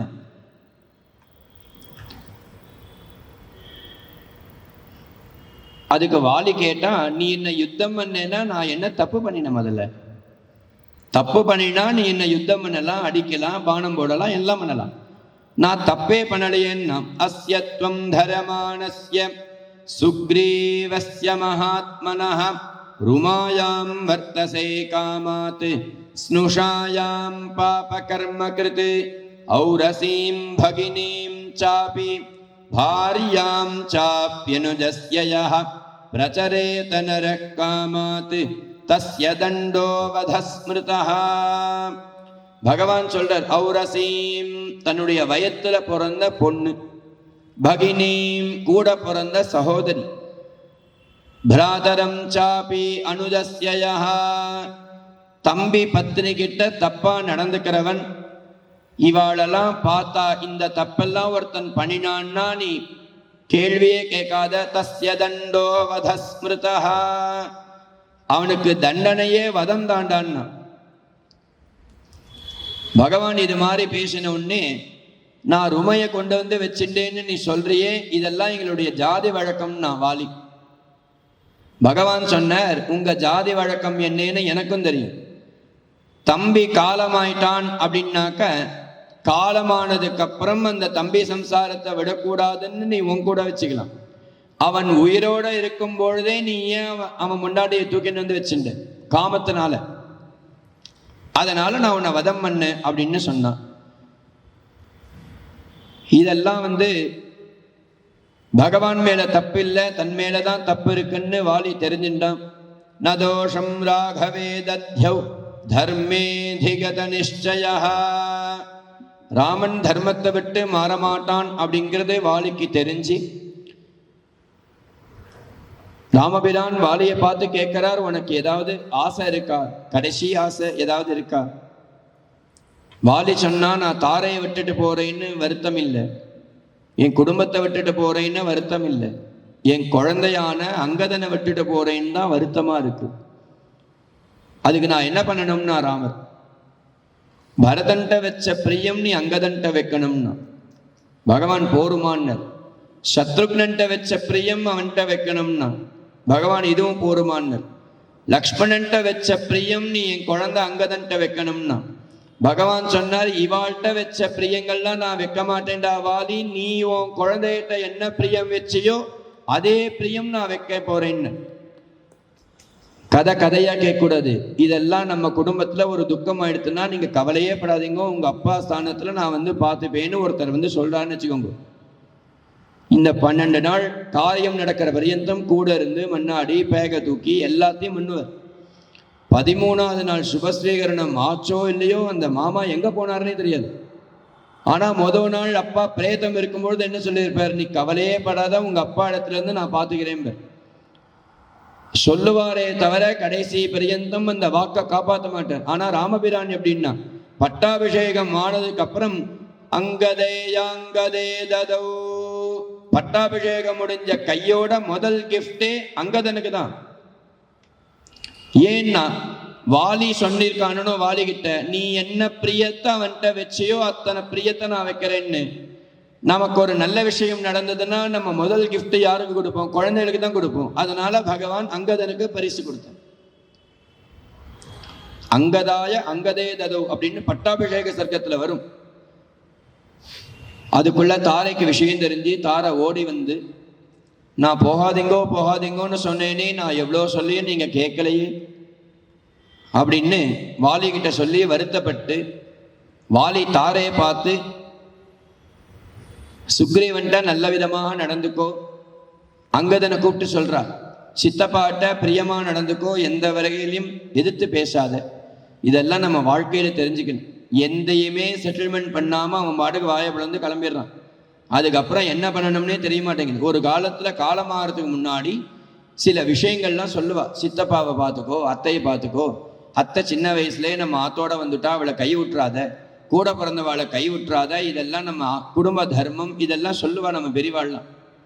அது மாதிரி வாலி சொல்றான் அங்கதனை பார்த்து, சித்தப்பாவை மரியாதை இல்லாமல் நடக்கக்கூடாது, சித்தப்பாட்ட பிரியமா இருக்கணும் அப்படின்னு சொல்லி ராமரை பார்த்து சொல்றார் வாலி.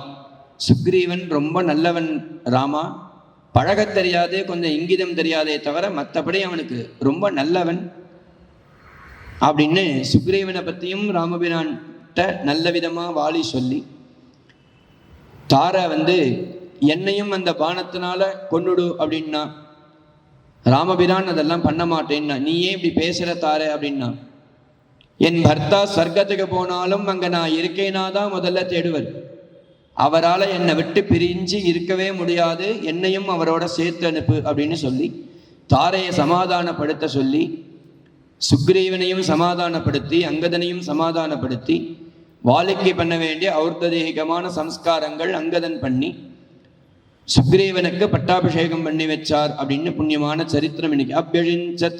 அப்யழிஞ்சந்து சுக்ரீவம் பிரசன்னேன சுகந்தினா சலிலேன சஹஸ்ராட்சம் வசவோ வாசவம் யதா.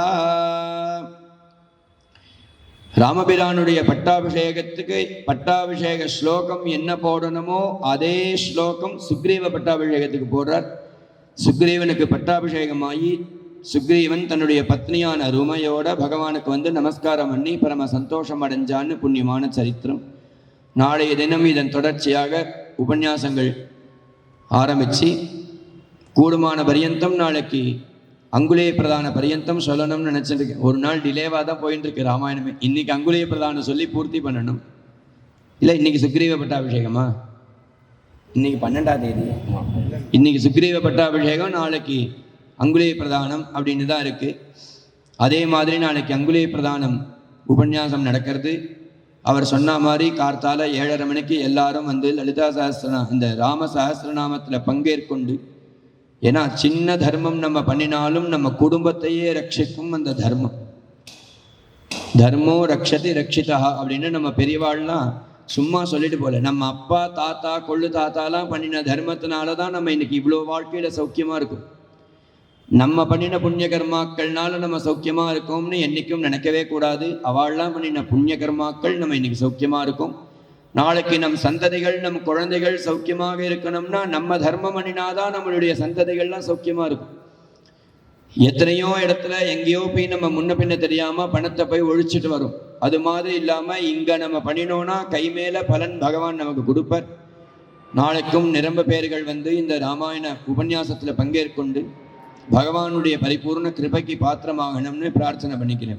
சாகேத நிலையாய சனகமுனி பூஜ்யாய சரயூ நதி தீர விகரணாய ராகேந்துவதனாய ரம்ய குலதிலகாய ராஜாதிராஜாய ராகவாய ஜயமங்களம் நித்ய சுபமங்களம். जानकीकान्तस्मरणं जय जय राम राम. आंजनेय महाराज की जय.